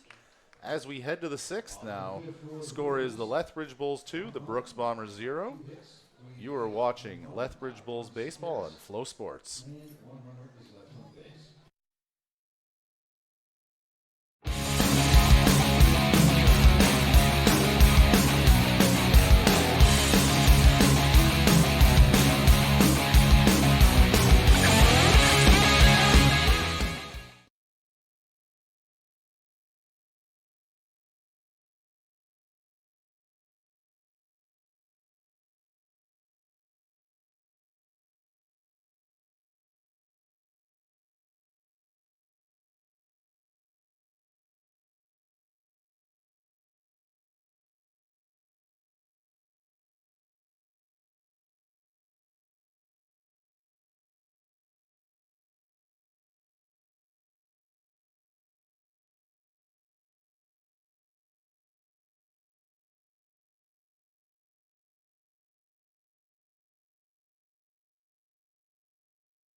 As we head to the 6th, new pitcher in for the Bulls, Carson Talley.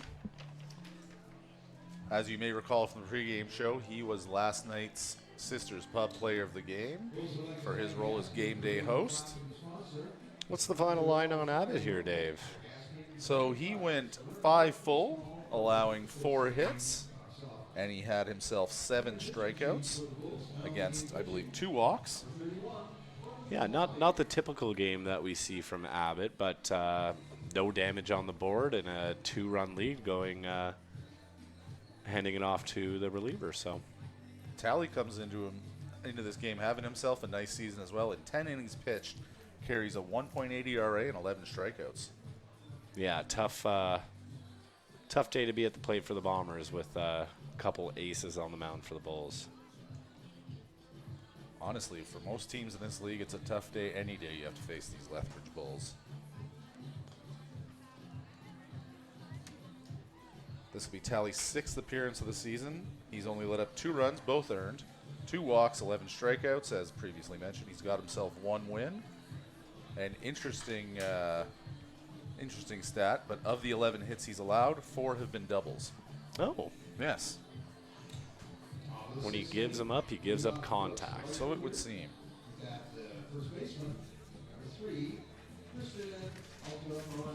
Christian Altamirano in to start off the 6th here for the Brooks Bombers. And as we get into the later part of the game, they're looking to score some runs here as they trail 2-0 here in the top of the 6th. Altamirano, 2 strikeouts on the day, both swinging.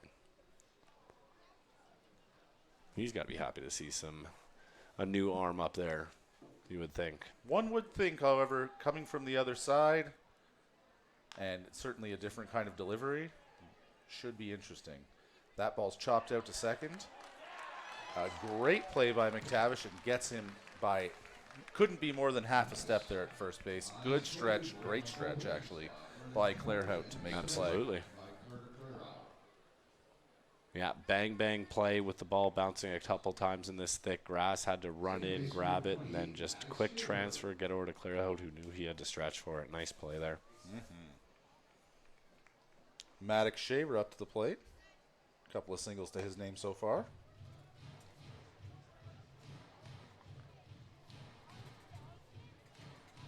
And as I was saying before that last ball was hit, Talley here, bit of a slower delivery, but then the ball kind of explodes out of his hand. Yeah. Yeah, love to see these lefties wind-ups. Sometimes there's a hitch in them, sometimes it's fluid, but just a different angle. That really pops out of that arm slot. That one is swung on and missed to run the count to 1-2 here.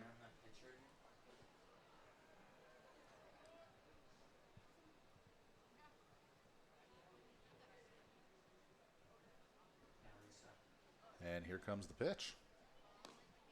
That one outside, and Shaver watches it go by.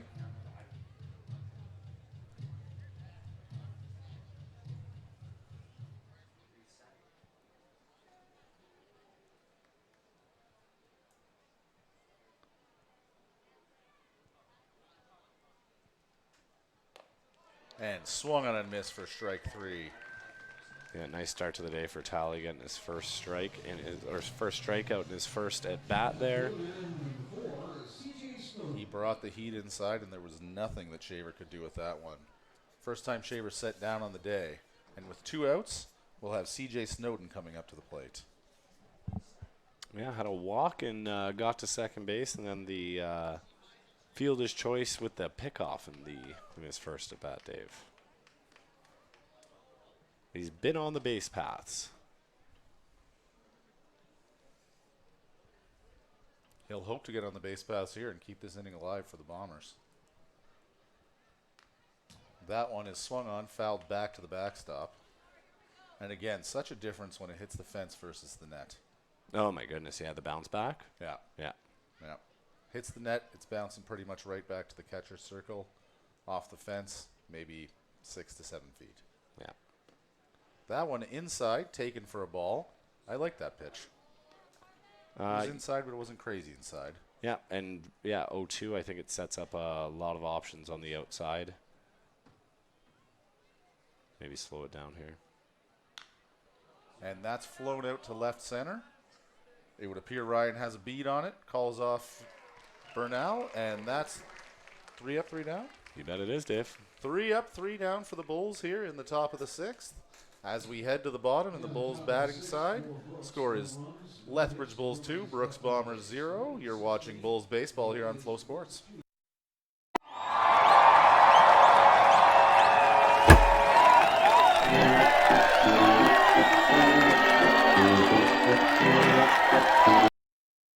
T-Bone is a busy bull these days, so please give him a hand keeping Spitz Stadium clean by using the Ability Resource Center's recycling bins located throughout Spitz Stadium. Ability Resources is the official recycling depot of the Lethbridge Bulls and Spitz Stadium.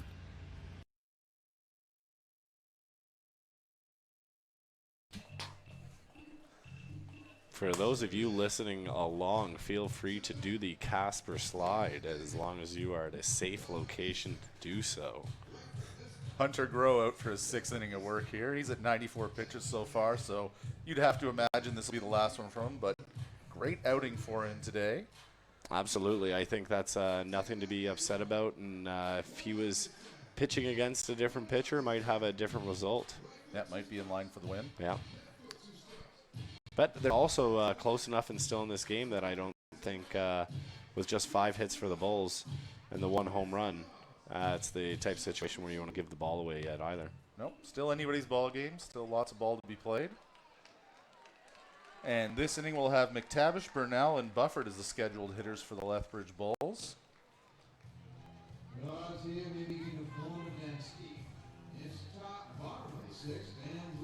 McTavish with a single and a ground out so far this game. 1 for 1, 1 for 2. Jeez. Yeah, lefty hitting both of his at-bats to the shortstop. One of them getting on and one of them grounding out. Likes to put the ball on the ground and then, as a lefty, use those extra couple steps to get there nice and quick. Hits that one to second. Great diving stop by Shaver. And he gets the ball over to Altamirano to catch McTavish by a step for the first out here. Tough outcome for two at-bats back-to-back by McTavish, putting the ball in play. But nice play by the second baseman to make the diving play. Not really a bounce there, David. Just kind of stayed low. Nope.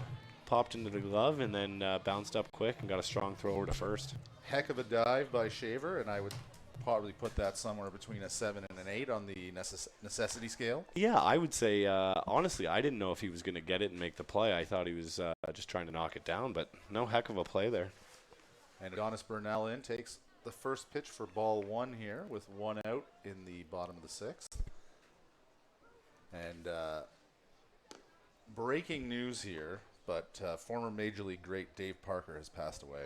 Oh, I heard that earlier today, actually, yeah. Sad news. Very.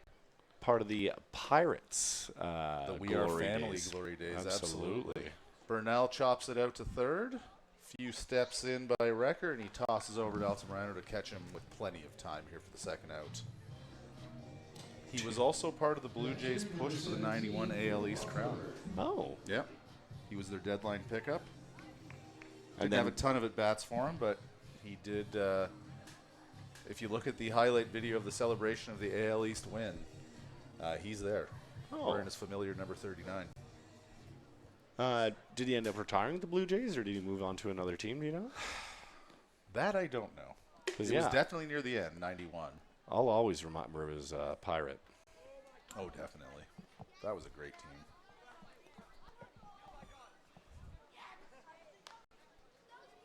Bufford fouls that one off to go to 1-1 here with 2 outs. And Grow moving quickly again this inning. Now at 100 pitches, 66 strikes, 34 balls through 5 2/3. And yeah, I've got to say, this is a great outing for him. Yep. Pours in another strike there, 1-2.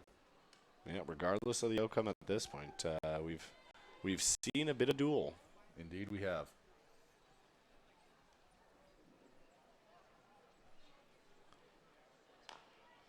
And that one is chopped and going to go foul on the third base side.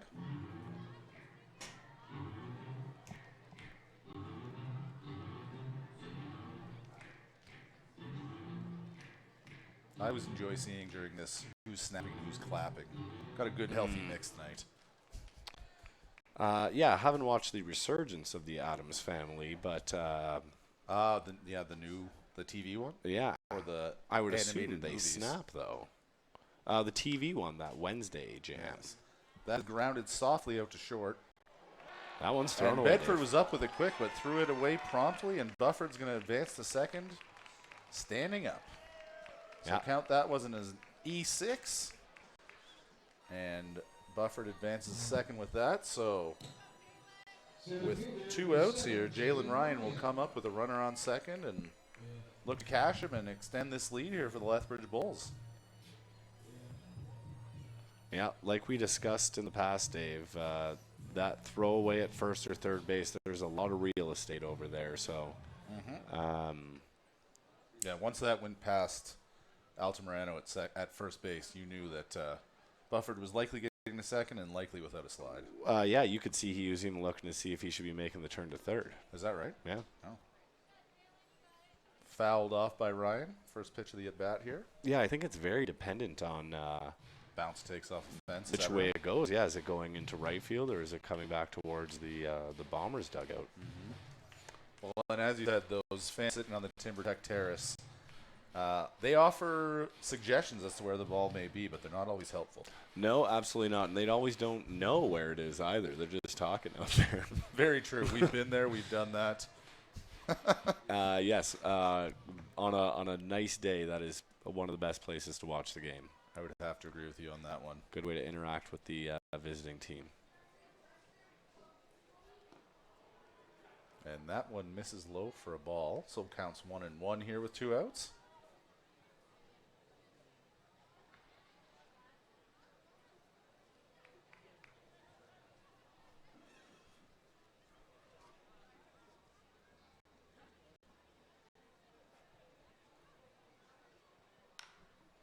And that one is going to be flown into the kids' play zone again. So count will remain 1-2.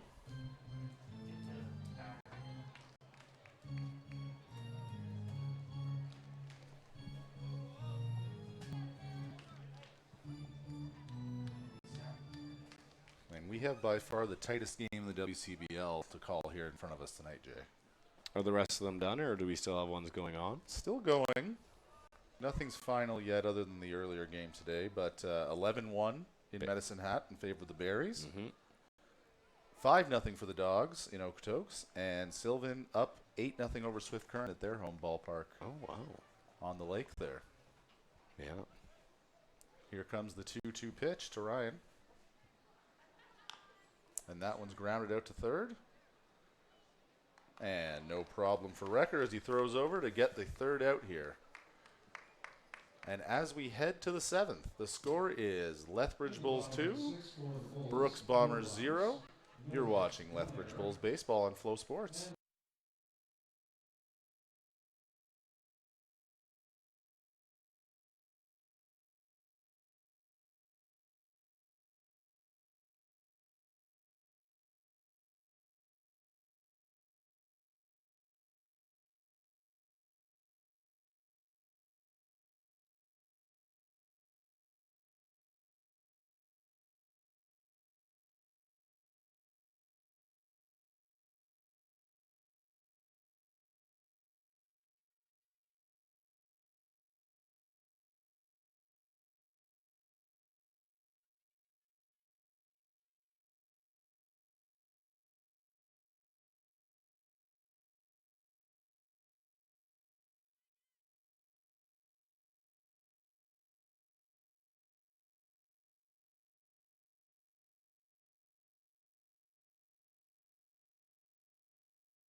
And we are back here in the top of Fans are out tonight to have a time as you just see them coming off after dancing to YMCA.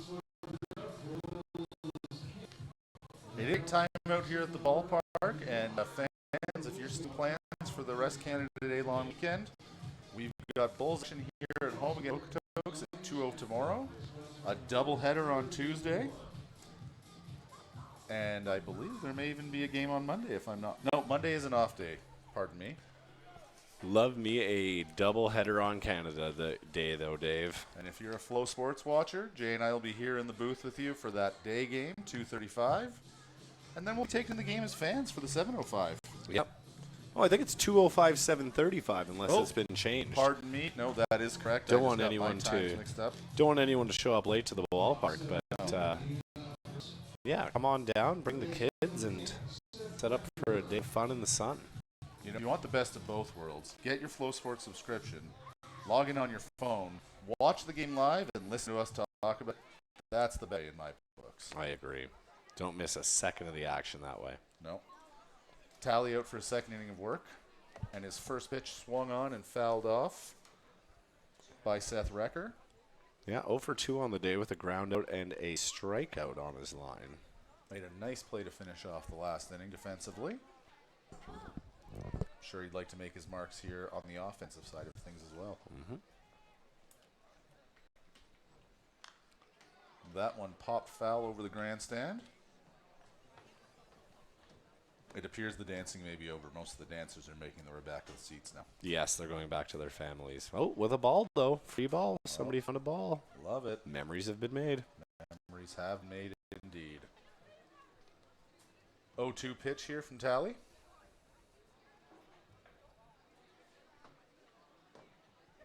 Ooh. Bounces off the webbing of Bufford's glove, also called a ball. Looked pretty good from up here. It did. I was actually wondering if that would have got rung up. It stayed in the glove, but you got to be would have been able to do a frame job. Well, a frame job with it. Yeah, and perhaps that's why it wasn't called, because umpire thought it was too much of a frame job. And that's flown out to center field. Going to be a bit of a run there for Ryan, and he makes another great catch. Absolutely. That's one of those ones where you're not diving to catch the ball. You're just diving to get yourself in a good position so that you're not gobble it when you go down and trapping the ball either way. Nice route to that ball. Jalen Ryan, one heck of a center fielder. The Bulls are lucky to have him out there. Absolutely agree, Dave. And he just delivered the first out here in the top of the seventh. That's going to bring Kai Hoffel back to the plate. What's he done so far today, Jay? Well, Dave, he's had the line out to center field. And by line out, I mean aggressive line out with the great by Ryan, and then struck out looking in Levi Abbott's last inning of work in the fifth. He's taken his first strike of this at bat for a ball. Tally quickly back with the strike to even the count at 1-1. Mm-hmm. And yes, the Bulls will be off Monday. And then 2 games Tuesday, off Wednesday, Thursday, and then they hit the road. And the doubleheader on Canada is 2:05, 7:35 against Weyburn. That's great. I believe the fireworks end up starting about 10:30 normally, 11, depending on sunlight. Well, it's interesting. Even though we've passed the equinox, it does still feel like the days are getting longer anyway. Yeah. Yeah. No, we're still in that meaty part of summer. Oh, absolutely. And the forecast is looking great. We had a little bit of rain last year, but this year, 30-degree forecast, low of 15, which we'll probably get to around the end of that second game.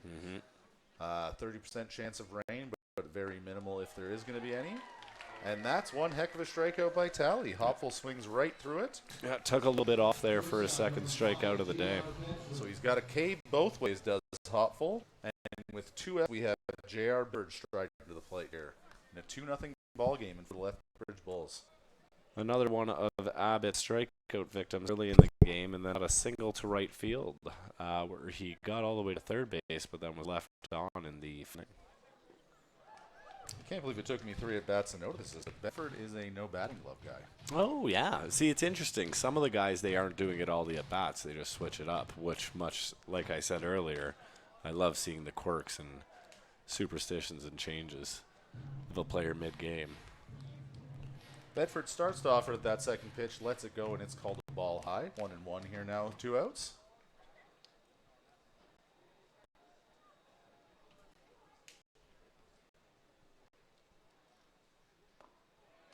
Nice strike by Tally to run the count to win 2. And I mean, every sport has its core speed. I think baseball, with the game, the season, it has its fair more than others. Absolutely. Weeks that teams go through, players go through. And that one's flown out to left and high and deep, being tracked, jumps, makes a great catch at the wall to save a run and the inning. And as we head to the middle of the 7th inning, Bulls lead by 2-0, and that was just a heck of a catch by Adonis Burnell up against the wall to end 7th. You're watching Lethbridge Bulls baseball and Flow Sports. We'll be right back.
And we're back here in the bottom of the 7th, and a new pitcher in for the Lethbridge, or Brooks Bombers rather, Lucas Greniero. Freshman out of Three Rivers College, Dave, from Woodbridge, Ontario. Not far from where we grew up, Jay. No, absolutely not. This will be his 5th appearance on the year. In his 4 previous appearances, he's pitched 2.1 innings, 3 strikeouts, 5 walks, 1 hit allowed, 0-1 record, and a 19.28 ERA. You can certainly say he's looking to lower that tonight. Yeah, and coming in a situation where, he can either keep this game close or the Bulls are going to attack like they did the last time they were at the top of the order. And to start off the Bulls hitting half of the 7th, we have the leadoff hitter, Bernie Sakaris, up to the plate. Hit his first home run of the year in his last at-bat. A nice fly ball out to right that went just over the 357 sign. Yeah, he's 1 for 3, Dave, today with the strikeout, but also had the fly out to right fielder. That was a hard hit ball, as well as that home run. So definitely swinging a good bat, as we said, coming into this game as well as today. Greniero's first pitch is outside for ball 1.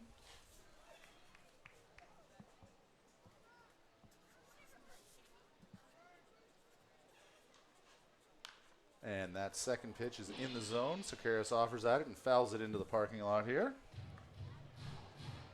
So a 1-1 count. And as we enter the last couple of innings here, it really has been the pitcher's duel we alluded to in the earlier part of the game. Only 9 hits between the two teams and 2 runs scored, as we know. But a great game.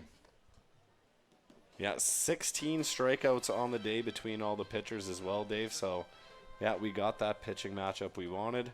Wow, 16 strikeouts through, that would be 39 outs so far.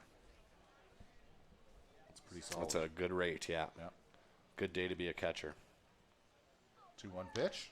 flown out to left field, carrying a little bit, but on the track, Snowden is up with it. Perhaps even a few steps in front of the track, actually. Yeah, I would say that one was about 340, Dave.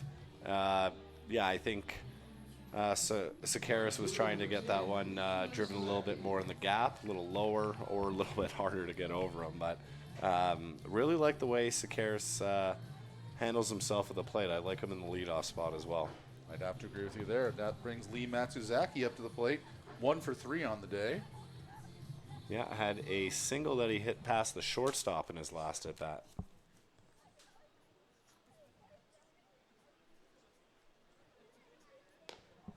Graniero misses outside for ball 1.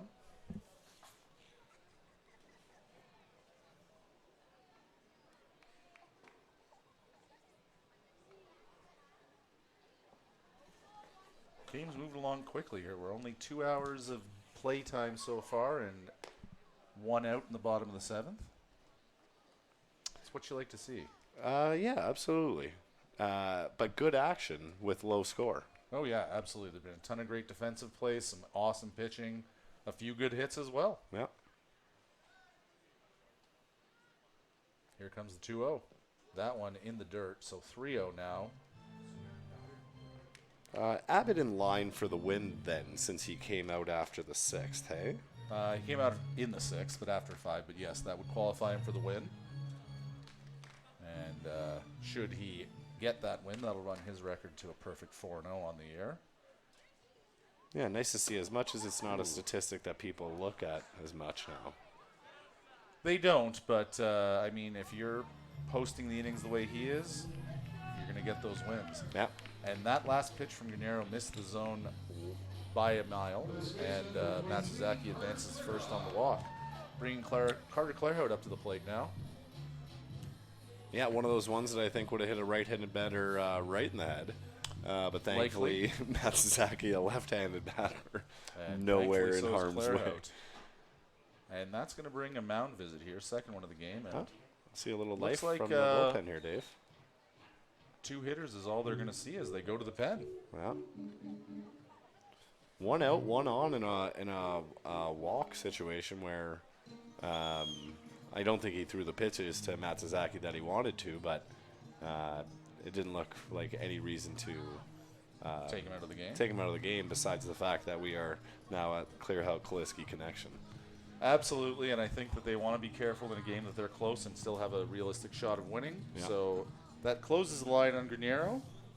8 pitches, 0.1 innings pitched, and no runs allowed. Yeah, 1 walk and 1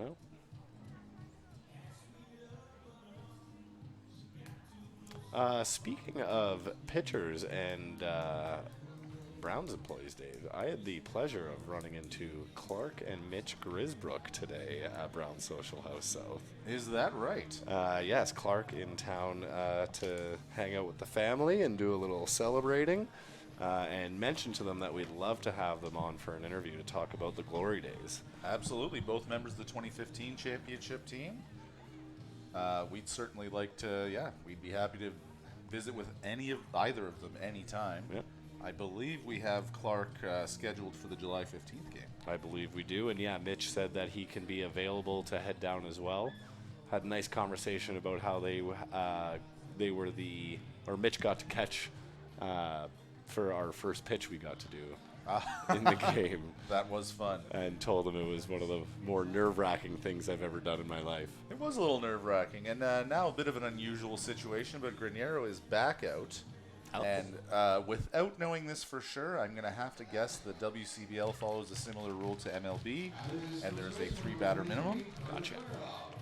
So Graniero back in to face Clairhout, and Clairhout likely thinking this is a great opportunity to do some damage here and open up this lead even larger than the current 2-0 stretch. Well, I wish I would have been looking, Dave. I want to see if the next pitcher coming in has gone back to the bullpen, or if he's just gone into the dugout to make a closer walk in after Clairhout hopefully gets on here. I believe he walked back to the dugout, but I have to say this begs the question.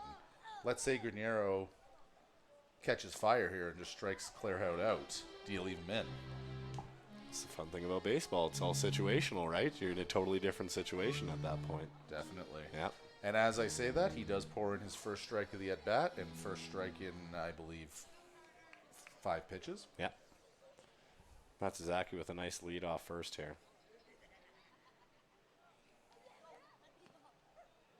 And that ball is outside, blocked well by Hopful, pardon me. Yeah, I think you've got a situation here with Matsuzaki on first where he knows that you don't have the most confident pitcher on first, kind of tempting him to throw over and definitely getting his head to hopefully get him to make a mistake to clear out and leave one over the middle. That one high and outside, bobbled by Hopful, but does not go far enough away for Matsuzaki to even consider advancing. But the count is now 3-1, and with Kaliski on deck, things are looking good for the Bulls here in the bottom of the 7th. And that one, a wild pitch, uncorked behind, pardon me, Clairhout. Bounces all the way to the backstop. Matsuzaki advances to second and takes a healthy lead off, but he will not ultimately attempt to advance. Yeah, obviously not intentional by Graniero, but as Clairhout seemed to be a little chagrined there to have the ball thrown by him in a 3-1 count where he was looking to take one deep. Yeah. But once again, this is the league we're in, and sometimes those kids are still working on release angles or still working with the nerves of being up in front of a crowd like this. So good for Graniero for staying in the game and getting a couple at bats under his belt as the Bombers come out and greet him and give him handshakes for a nice effort. So that will now officially close the book on Graniero. Line very similar. 0.1 inning pitched. 2 strikes. 6 balls. And 2 base on balls. And the new pitcher for Brooks Bombers will be number 23, Aiden Maxwell. He's a resident of Brooks, Alberta, so a hometown boy. Sophomore at Okanagan College. All right. And he comes into the game with a 10.64 ERA in 11 innings pitched. Looks like we got a little bit of a different arm slot here. Yes. Got a lively hop at the end of that windup. Yeah. Side armor. Yeah. Looking like a Jeff Reardon. Yep. Very Reardon-esque, I would agree. Yeah. Maybe a little Dennis Eckersley in there as well. It's almost a dead ringer. And sorry, this point is only going to be make sense to a certain vintage of baseball fan listening out there. But the sidearm windup in the game Sports Talk Baseball. Oh, yeah. Looks almost exactly like that. Absolutely agree. Curveball coming up. I love seeing what happens here. Yeah, I think we've got another lively arm situation here, Dave. So would you like to check in on the out-of-town scoreboard one more time? Yeah. Not a ton of changes, but Saskatchewan has extended their lead. It's now 13-1 in that game. And they're currently playing in the bottom of the 8th. In Okotoks, they are in the bottom of the 7th, and Okotoks leading 7-0 right now. And out in Sylvan Lake, bottom of the 8th as well, and the Gulls lead the 57s 8-0. Yeah, still nothing close out there. Nope. Well, hopefully we can get the Bulls to join the rest of the teams by putting up a couple crooked numbers here. Certainly wouldn't mind seeing that. All right, so Maxwell will face Kaliski here as his first batter of the game, and I dare say not the batter you want to have your first at bat against, but I'm also interested to see how this sidearm righty deals to this right-handed power hitter. I agree. I'm intrigued by Kaliski's approach at the plate here. If he gets a meatball, get me over, was he swinging first pitch? That first pitch looked outside, but it called a strike by the home plate umpire. It did, Dave. I was. That's not the meatball that I was expecting, but also not the call I was expecting. No, I feel like if that was truly over the plate, Kaliski would have mashed off the scoreboard. Yeah, it didn't look like it had a ton of zip on it, so definitely got to see it all the way in. And that one well inside, so the count will be 1-1 now. Again, to set the scene, Matsuzaki's at second, Clairhout's at first. We have one out here in the bottom of the 8th of a 2-0 ball game in favor of the Lethbridge Bulls. Yeah, both Matsuzaki and Clairhout reaching by base on balls in counts that weren't particularly close. So we've been slowing the pace down a little bit in this half of the inning, I would say. Indeed. Ooh, and Kaliski turns on that one, rips it. I'm going to say a good 420 feet foul. I think over the Bulls clubhouse, if I'm not mistaken. Yeah, that might have been deeper than the home run we saw earlier in the week. But yeah, unfortunately, it was probably 100 feet foul as well. Yes. Hoping to straighten that one out. But that's one of the difficult things when you're going against somebody who was throwing a little bit harder before and then into more of a movement pitcher here. And another one high and inside, so that'll take the count to 2-2. But yeah, Dave, I would say that if he leaves one over the plate for Kaliski, he's going to time that one up a little bit better after learning what he did on that third pitch. I would have to agree with you on that one. Long look back at second, and here's the pitch. And that one misses outside for ball 3. Yeah, very similar pitch to the first pitch of the bat, but didn't get the call this time. Perhaps he realized the error of his ways. Umpires are typically good about that. If they cheat the batter on one, they'll give it back to him on another close one. Mm-hmm. Definitely no lack of opportunities for them to do it. Another long look back by Maxwell at second. And the pitch. And he misses outside. That one's in the left-handed batter's box, so Kaliski will take a walk. Third straight base on balls by the Bombers this evening. It'll bring up the smooth operator himself, Steven Andrechik. He hits with the bases loaded and one out here in the bottom of the 8th. Bottom of the 7th, rather. Yeah, watching Maxwell hold Matsuzaki on second, I don't know if that's the approach he should have had against Kaliski there. I would have liked to see him just focus on the runner a little bit more. Or sorry, the batter, the task at hand. Because now he's got himself one out and bases loaded for, like you said, the smooth operator. And that's another one high and inside, so that'll be a ball to start off this at bat. It's a tough decision because, I mean, the way Kaliski turned on that one that he did get wood on, it's pretty clear that something in the zone would have been trouble. But, I mean, bases loaded, one out is often trouble as well. Yeah. And that one in the zone, and it's flown out to shallow right center. 3 fielders converge, and Ormond is up with it. Not deep enough for anyone to tag and score, so now we have 2 outs with the bases loaded, and that was a nice turn of events for the Bombers here as they look to keep their deficit at only 2 here as we head to the 8th. Yeah, that was one where it looked like it might fall in that Bermuda triangle between the 3 players, but good job by the right fielder calling him off, making the running catch, and getting a strong throw into the plate to hold the runner at third and keep it to a 2-run game. Yeah, good communication by Shaver, the second baseman, Fischel in center field, and Ormond, the right field that ultimately made the catch. That'll bring up Brendan McTavish, 1 for 3 on the day. Grounded out to the second baseman in the last at bat here, but that was in the last inning, so he's fresh up at the plate, Dave. Nice breaking ball, not offered at by McTavish, and that'll be strike 1 here.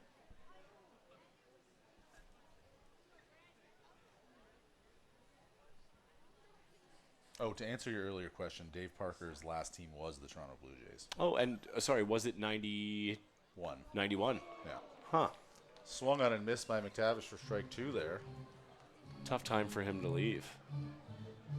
I think he was just done at that point. No, I know, but knowing what happened the next couple of years. I see. Yeah. I mean, age-wise, you got to think he would have been similar age to Winfield. Right. But obviously Winfield was still wanting noise at that point. Yeah. Yeah. That pitch outside for ball 1. Almost looked pitch out-esque. Don't believe it was meant to be one, as the catcher didn't pop up. No, it's almost tough to tell with the arm angle here by Maxwell. What he's intending. With yeah, what he's intending to do. Yeah, if he's just missing the slot or. Oh, and that's a nice one flown out to right field, and that's going to land. Take a soft hop in front of the right fielder, and that's going to be a double for McTavish. That'll cash 2. Just 1. Pardon me, just 1. Yeah, looks like Kaliski Nope, two. Oh, it is two. Excuse me. Matsuzaki and Clairhout. Pardon us, folks. Excuse me. Sorry, forgot it was bases loaded there. Thanks to producer Clayton for the correction there. Always got our back. But yeah, great piece of hitting there by McTavish. Took an inside pitch and just gave it a ride down the right field foul line. Good speed to get to second base and cash in two there. Adonis Bernal to the plate now as the Bulls have extended their lead to 4-0 here in the bottom of the seventh.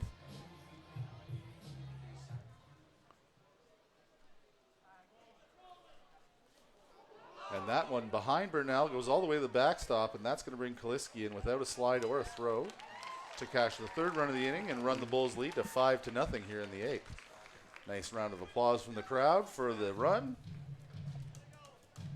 And Maxwell finding himself in a spot of trouble here with 2 outs in the bottom of the seventh. He's got 1-0 to Bernal. McTavish, at third. And 2 outs, looking to get out of the inning with only the 3 spot on the board. 2 of those runs will be charged to the previous pitcher. Granero. Pardon me. Yeah, he's staying in the game even longer now. His presence is being felt at any rate. Yes. And a nice looking breaking ball. Just must have missed the zone a little high. So that'll take the count to 2-1 here. And the wind has shifted yet again, now blowing slightly out to center field. The flag's still drooping, but with some movement. That one misses outside.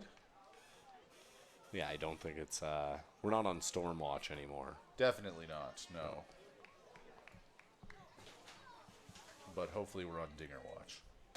Here's hoping, yeah. Nice to see them get 3. Let's see them get a couple more. And that one hit well, but is going to be foul. And will land somewhere around the box office, ticket office, I believe. We found out it was called after our last game. Yeah. Far less foul balls into the parking lot today. There is. Or there have been, I should say. Yeah. Yeah, who knows what's yet to come. 3-2 pitch here, 2 outs. And that one is lined out to short, played on a hop. And Bedford gets it over to Altamirano to end the inning here. But the damage has been done. And as we head to the 8th inning, the Bulls now lead 5-0. 5 runs on 6 hits for the Bulls, 0 runs on 4 hits for the Bombers. You're watching Lethbridge Bulls baseball on Flow Sports. For more than 40 years, we've been there, helping Canadians find the extra space they need to grow and to create new memories. Sentinel Storage. Buy Canadian, store Canadian.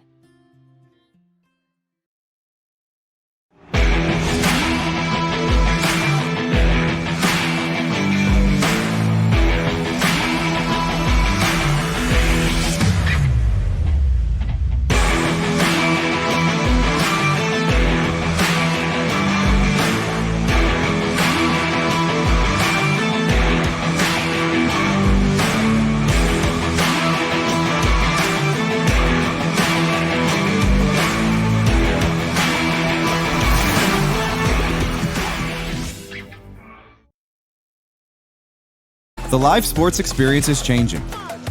Teams and facilities are under pressure to provide online and in-venue entertainment. IKS Live has the right team to deliver. We provide service across North America and produce the best fan experience, in the seats or streaming to you.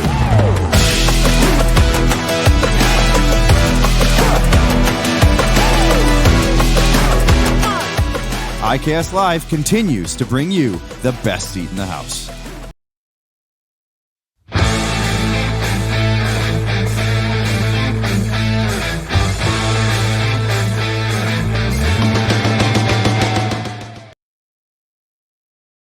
More than 25 years, we've been there, helping Canadians find the extra space they need to grow and to create new memories. Access Storage. Buy Canadian, store Canadian.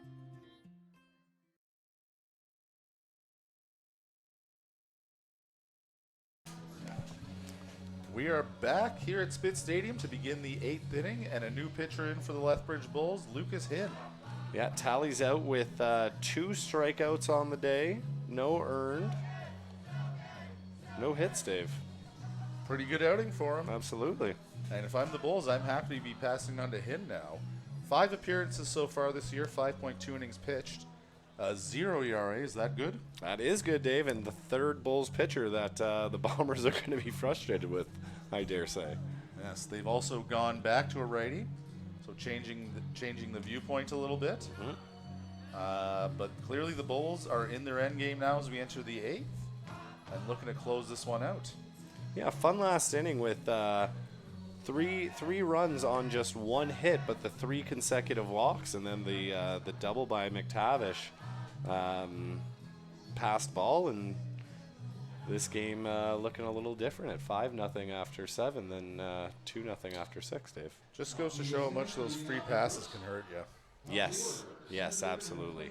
Yeah, one of those ones where you're going to look back and wondering if it was bringing the wrong guy into the game or just a situation of bringing him in at the wrong situation. Ben Fischel in to start off the inning here for the Bombers. First pitch swing, and he flies it out to right. No problem for Matsuzaki out there, pardon me. And that's a quick first out here for him. Yeah, Matsuzaki been active in right field today. Not the hardest plays to make, obviously, but nice to have a guy that you're sure can get to them and get them in quick for you. Yeah, and the few that have bounced in front of him, he's made smart plays to cut them off and get the ball in quickly, and that's important as well. Yeah, I agree, especially later in the inning when they get those walks or runners advancing. Nice to know that he hasn't taken any free bases along the way. Definitely. So that brings in Morrow. He takes the first pitch for a ball outside. Second pitch similar, just a little bit higher, so 2-0 here. Morrow with that deep drive to center field last at bat, hit it to the warning track, and then was able to advance the runners to second and third, but they weren't able to get them in. And ultimately, just the one walk for him today, and comes into this at bat 0 for 2. Yeah. But yeah, definitely from the at-bats we've seen and the scouting report before, not a guy you want to leave anything over the plate. And Hind does not leave any pitches over the plate in that at bat, as it's a 4-pitch walk. Everything outside and in that right-hand batter's box to the lefty. Yeah. Wyatt Ormond to the plate now. Struck out his last 2 at bats. Yeah, one looking, one swinging, and then a fielder's choice in the first inning as well. Or a fly out to the right fielder, I apologize.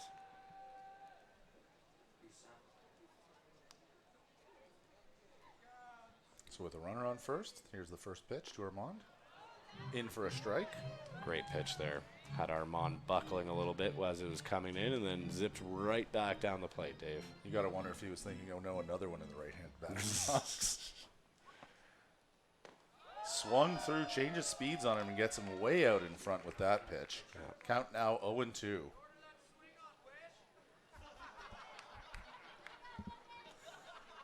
Humorous comment from the crowd. And he gets him in front of that one as well. So from a 4-pitch walk to a 3-pitch strikeout here. And as Altamirano comes to the plate, it is now 2 outs, 1 on here in the top of the 8th. As Hind showing why he's been such a solid relief pitcher for the Bulls so far this year. Yeah, 2 quick outs, 1 strikeout. This is a tough Bulls roster. It is. Yeah. And with their starters giving them the kind of depth they've been giving them lately, Thursday notwithstanding, obviously, yeah, they don't have to go too deep into that bullpen.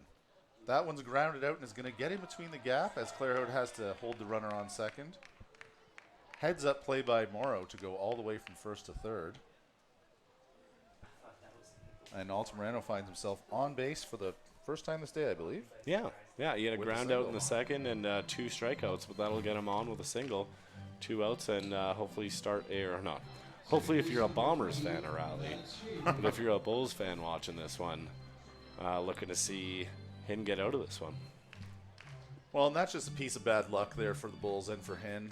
As I said, Claire Hout was having to hold the runner on at first, and that left a pretty big gap there in between McTavish and Claire Hout for the ball to squeak through, and it did. Yep. Seeing eye single, as you said earlier. That one, first pitch swinging and lined up the middle. That'll catch the first run of the game for the Bulls, and the first run against this season for him. So the score is now 5-1 as Shaver brings in, pardon me, Morrow with an RBI single. Yeah, it looked like Shaver has been watching the last few at-bats by him and had a good idea of what that first pitch was going to look like and just had a good approach, drove it right over his head and took his base and his RBI. Also a nice job of getting Alto Moreno over to second base. Indeed. Balk, I imagine? I believe there must have been a balk there. So the pitch called off. It was swung through by Snowden to start off the at-bat. And that's going to bring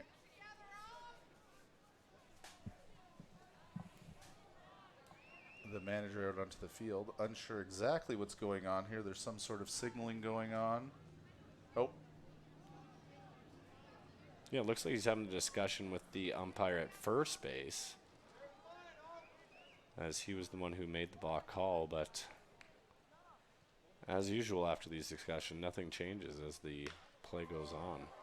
Snowden gives that a ride out to center field, but Ryan's right there to make the catch, and the damage is limited.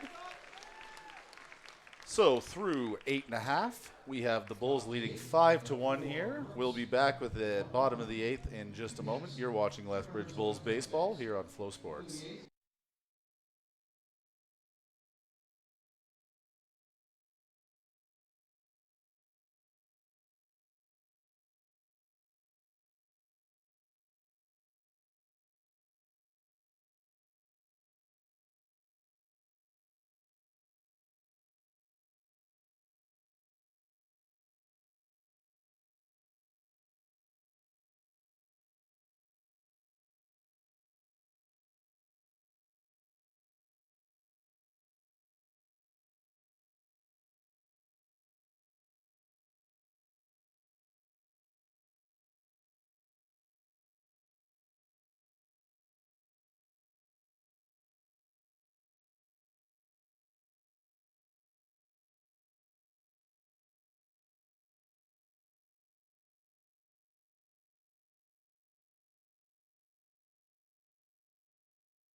We're back here with bottom of the 8th action here from Spitz Stadium, and a new pitcher into the game for the Brooks Bombers, Luis Gallardo.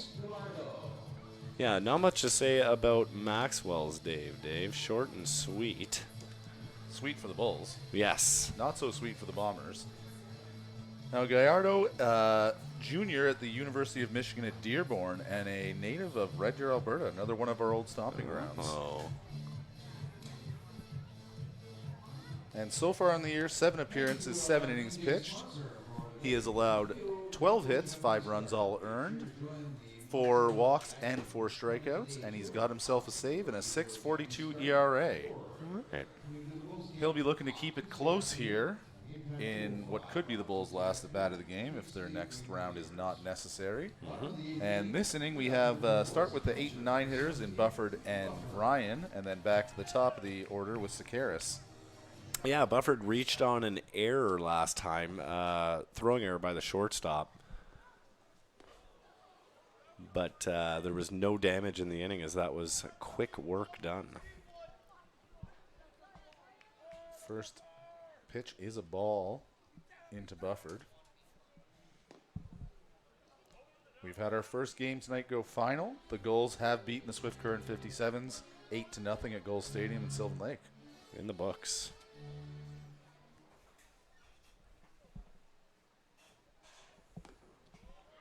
And that one's in for a strike, so 2-1 here now to Bufford.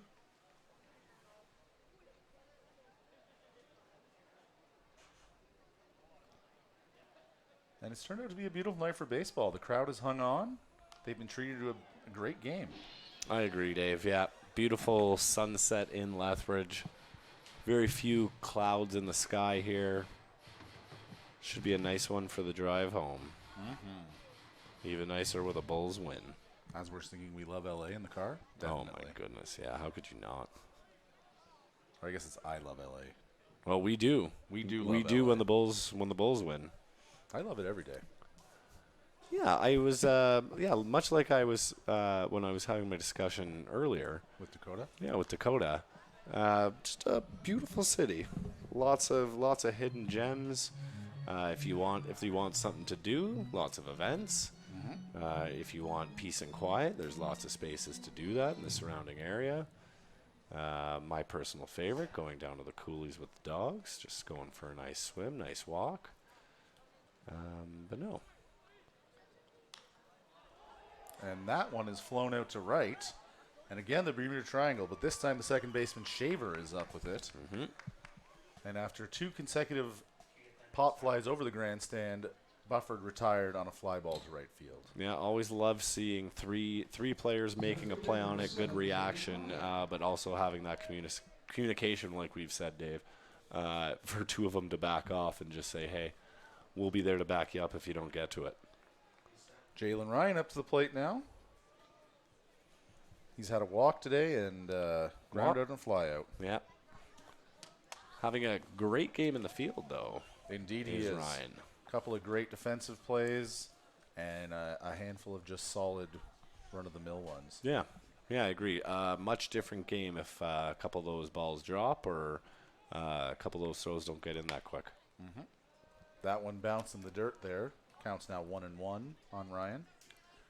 Which did you prefer, the Bernal catch against the wall in left or the diving catch, the second one by Ryan? Ryan's his first diving catch. Oh, his first. I think his first one, no question, best of the game. Absolutely. But I'd put those other 2 in the same class. Yeah, the casualness of his second kind of sliding catch, very big league. Looked like he'd done that a million times. So, no, he's just a fun player to watch do his thing out there. Love a guy that can, especially looking out, you can see the amount of real estate that they have to cover there, and for a guy to make it look so effortless. Nice to see. Definitely. And that one is flown out to left, and he's got Snowden on the run. That one bounces off the top of the wall, and it's gone. Snowden was running full on to get that. I don't think the warning track warned him enough, Dave, as that was a nice rip, top of the wall, and brings a little bit more life to these Lethbridge fans. So Jalen Ryan taking a nice slow trot towards home plate as he cashes the 6th run of the game for these Lethbridge Bulls with a home run to left field. Dave, I might have Jalen Ryan as my player of the game thus far. When you add a dinger onto some great defensive plays, it's hard to bet against him or vote against him or however you want to call it. Yeah, I've got stars next to Sakaris, Ryan, Abbott. But yeah, Ryan, the defensive play mixed with the pop, Dave, like you said. Nice day for him. And they're just checking on Snowden out there and left, as he did make some contact with the wall in that play, but looks like the trainer's taking his word for it that he's okay. Yeah, he got a face full of that McDonald's billboard, and I don't think he's loving it. That's better than the line I had in mind to respond to, so I'm not even going to say it. It's tough when people make plays on those ads because we both instantly go to something clever to say, I'm sure. It's a battle to see who can get it out first. So Sakaris into the box now, the other home run hitter for the Bulls so far today. He's 1 for 4 on the night, and here's the first pitch to him. Misses outside for ball 1. I like to see the late inning home runs when you got a good crowd out here. Yeah. Because, it keeps them here, keeps them active, keeps them energized. Nice pitch by Gallardo to even up the count at 1-1. Indeed, it does keep them energized, yes. Yeah, 4 runs in the last 2 innings for the Bulls now. Yeah. Bombers held them at bay as long as they could, but this Bulls team will not be denied. That one fouled back to the backstop. 1-2 now. Yeah, it's like we said when Groh and Abbott came out of the game. They did have that pitching performance that we were looking for. Bullpen, obviously, or the Bulls giving the bullpen of the Bombers some fits here. And I think it was just a mix of good bats and maybe some untimely pitches from the Bombers. Those 3 walks did not help. No. That will probably end up being the turning point of the game. I agree with you, Dave. Yeah. We got to be careful on who we plug and who we don't. Indeed. I don't even think they use that slogan anymore. No, that would be definitely a 1980s and older. You'd have to be around to get that one. Yeah. So 3-2 count now on Sekeres, and here's the pitch from Gallardo. That one's fouled in just besides the Bulls' dugout on the third base side here. Right in front of the Charlton and Hill electrical patio sign.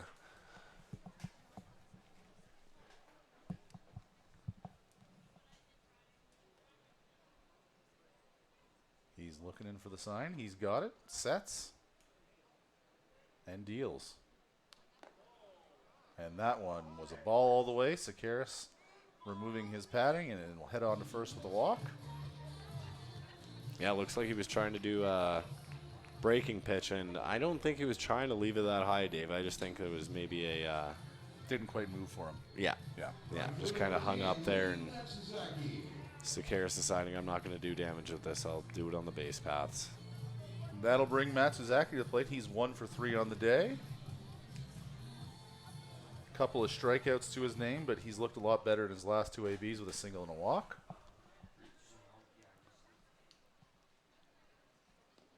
And that one gets past the catcher Hopful, and Sekeres is going to advance to second. Makes a little turn, looks back. Hopful's got the ball back over to Gallardo, and Sekeres will just return to second. Didn't even have time to put on his sliding glove. Nope. Good thing he didn't have to slide. Absolutely agree. But yeah, like we discussed, that's why he's such a good person to have at the top of the lineup. He's a catalyst on those base paths. 5th time through the lineup for him today. That one fouled off the foot by Matsuzaki. He's going to shake it out, take a few steps in front of the plate.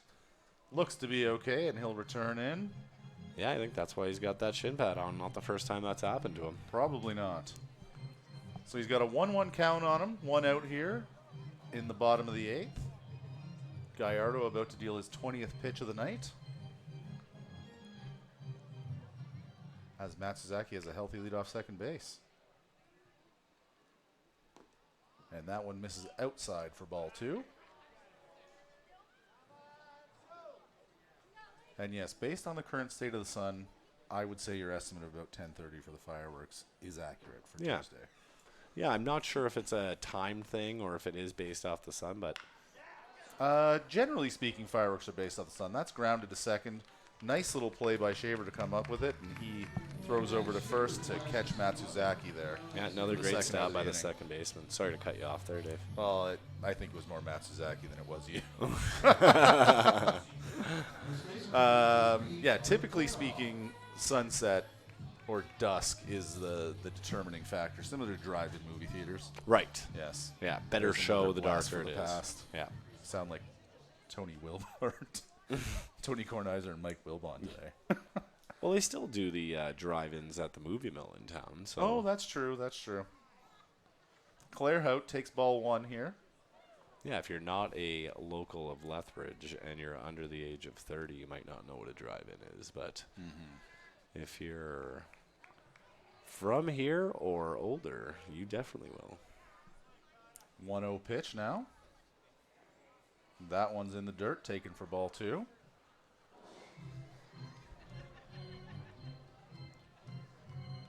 Sekeres at third.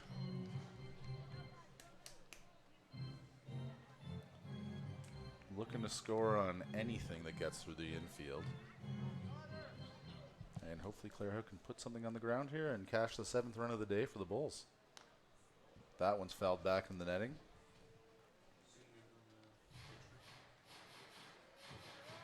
Claire out looking a little upset with himself that he didn't do a little more with that one. No, he didn't miss it by much, though. No, type of guy that think he beats himself up if he doesn't do a little damage at the plate. regardless of getting on a couple times and helping the team win. When you've been as hot as he is the last week or two, it's hard not to expect a lot of yourself, I think. Yeah, and probably wants to stay hot by getting the bat on the ball as well and not having these pitchers pitch around him. Fair. That one was framed up nicely by Hopful for strike 2, so we now find ourselves with 2 strikes, 2 balls, 2 outs here in the bottom of the 8th.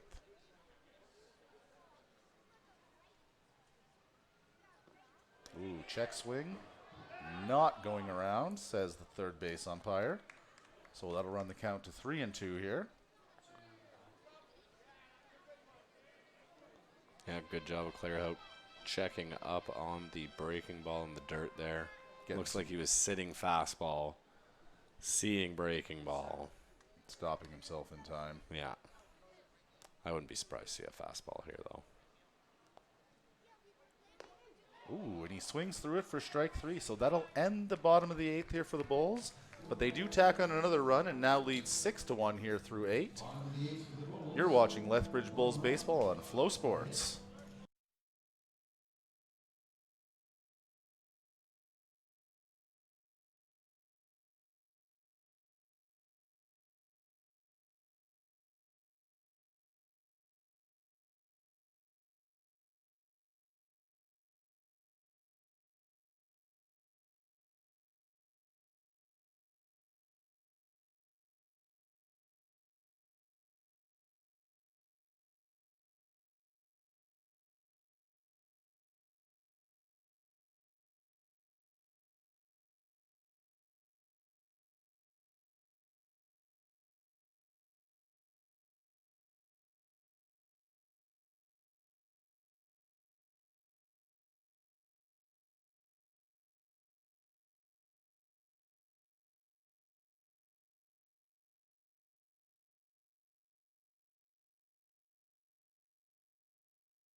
And as we enter the 9th inning, Donovan Gomez in for the save.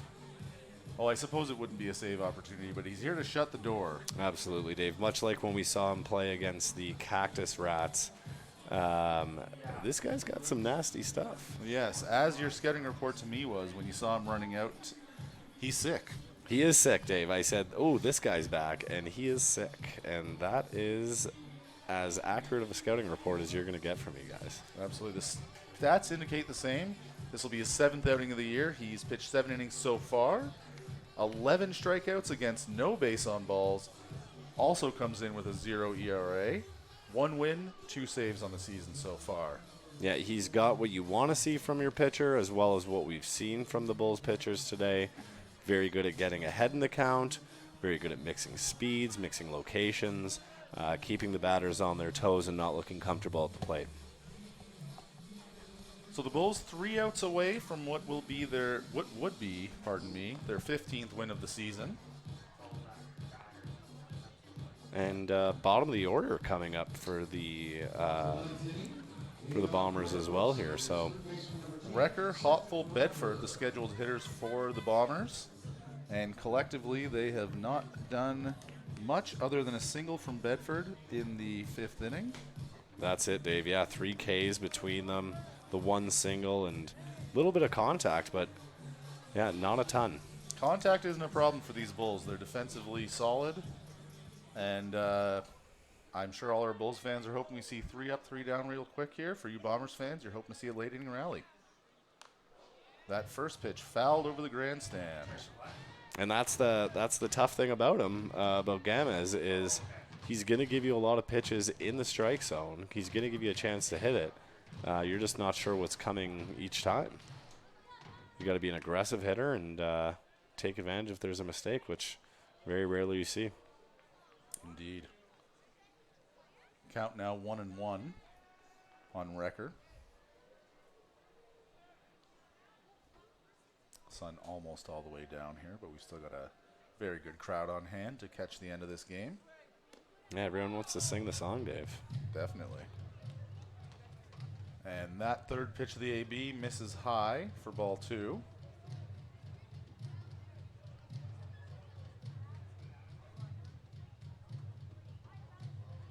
This is where the Bulls pitchers have been good today.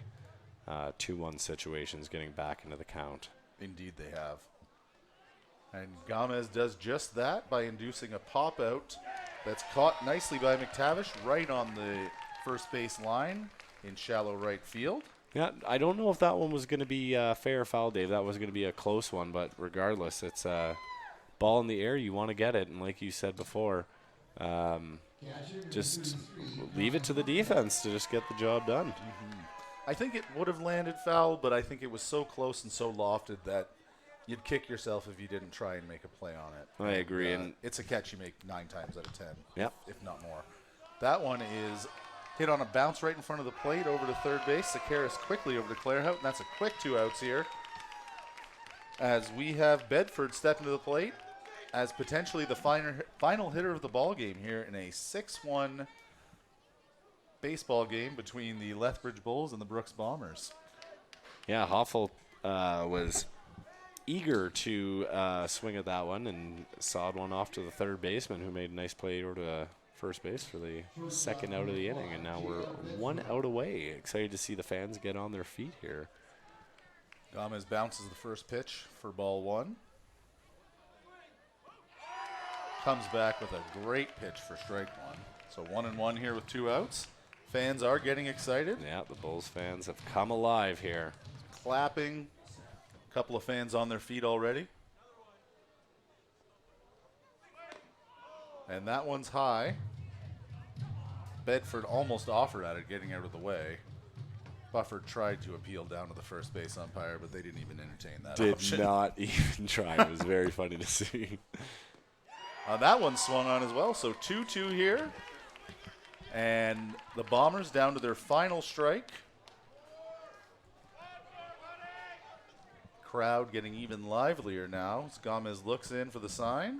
Rocks and winds. Swung on and missed. That one's in the dirt. Bufford's going to toss it down to first base to seal the victory. And that's a 6-1 victory for your Lethbridge Bulls here over the Brooks Bombers. And we're going to send you down to the field to watch a bit of the celebration. We'll be back with the post-game show briefly.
And we are back here in the broadcast booth to sum up a 6-1 victory for the Lethbridge Bulls over the Brooks Bombers.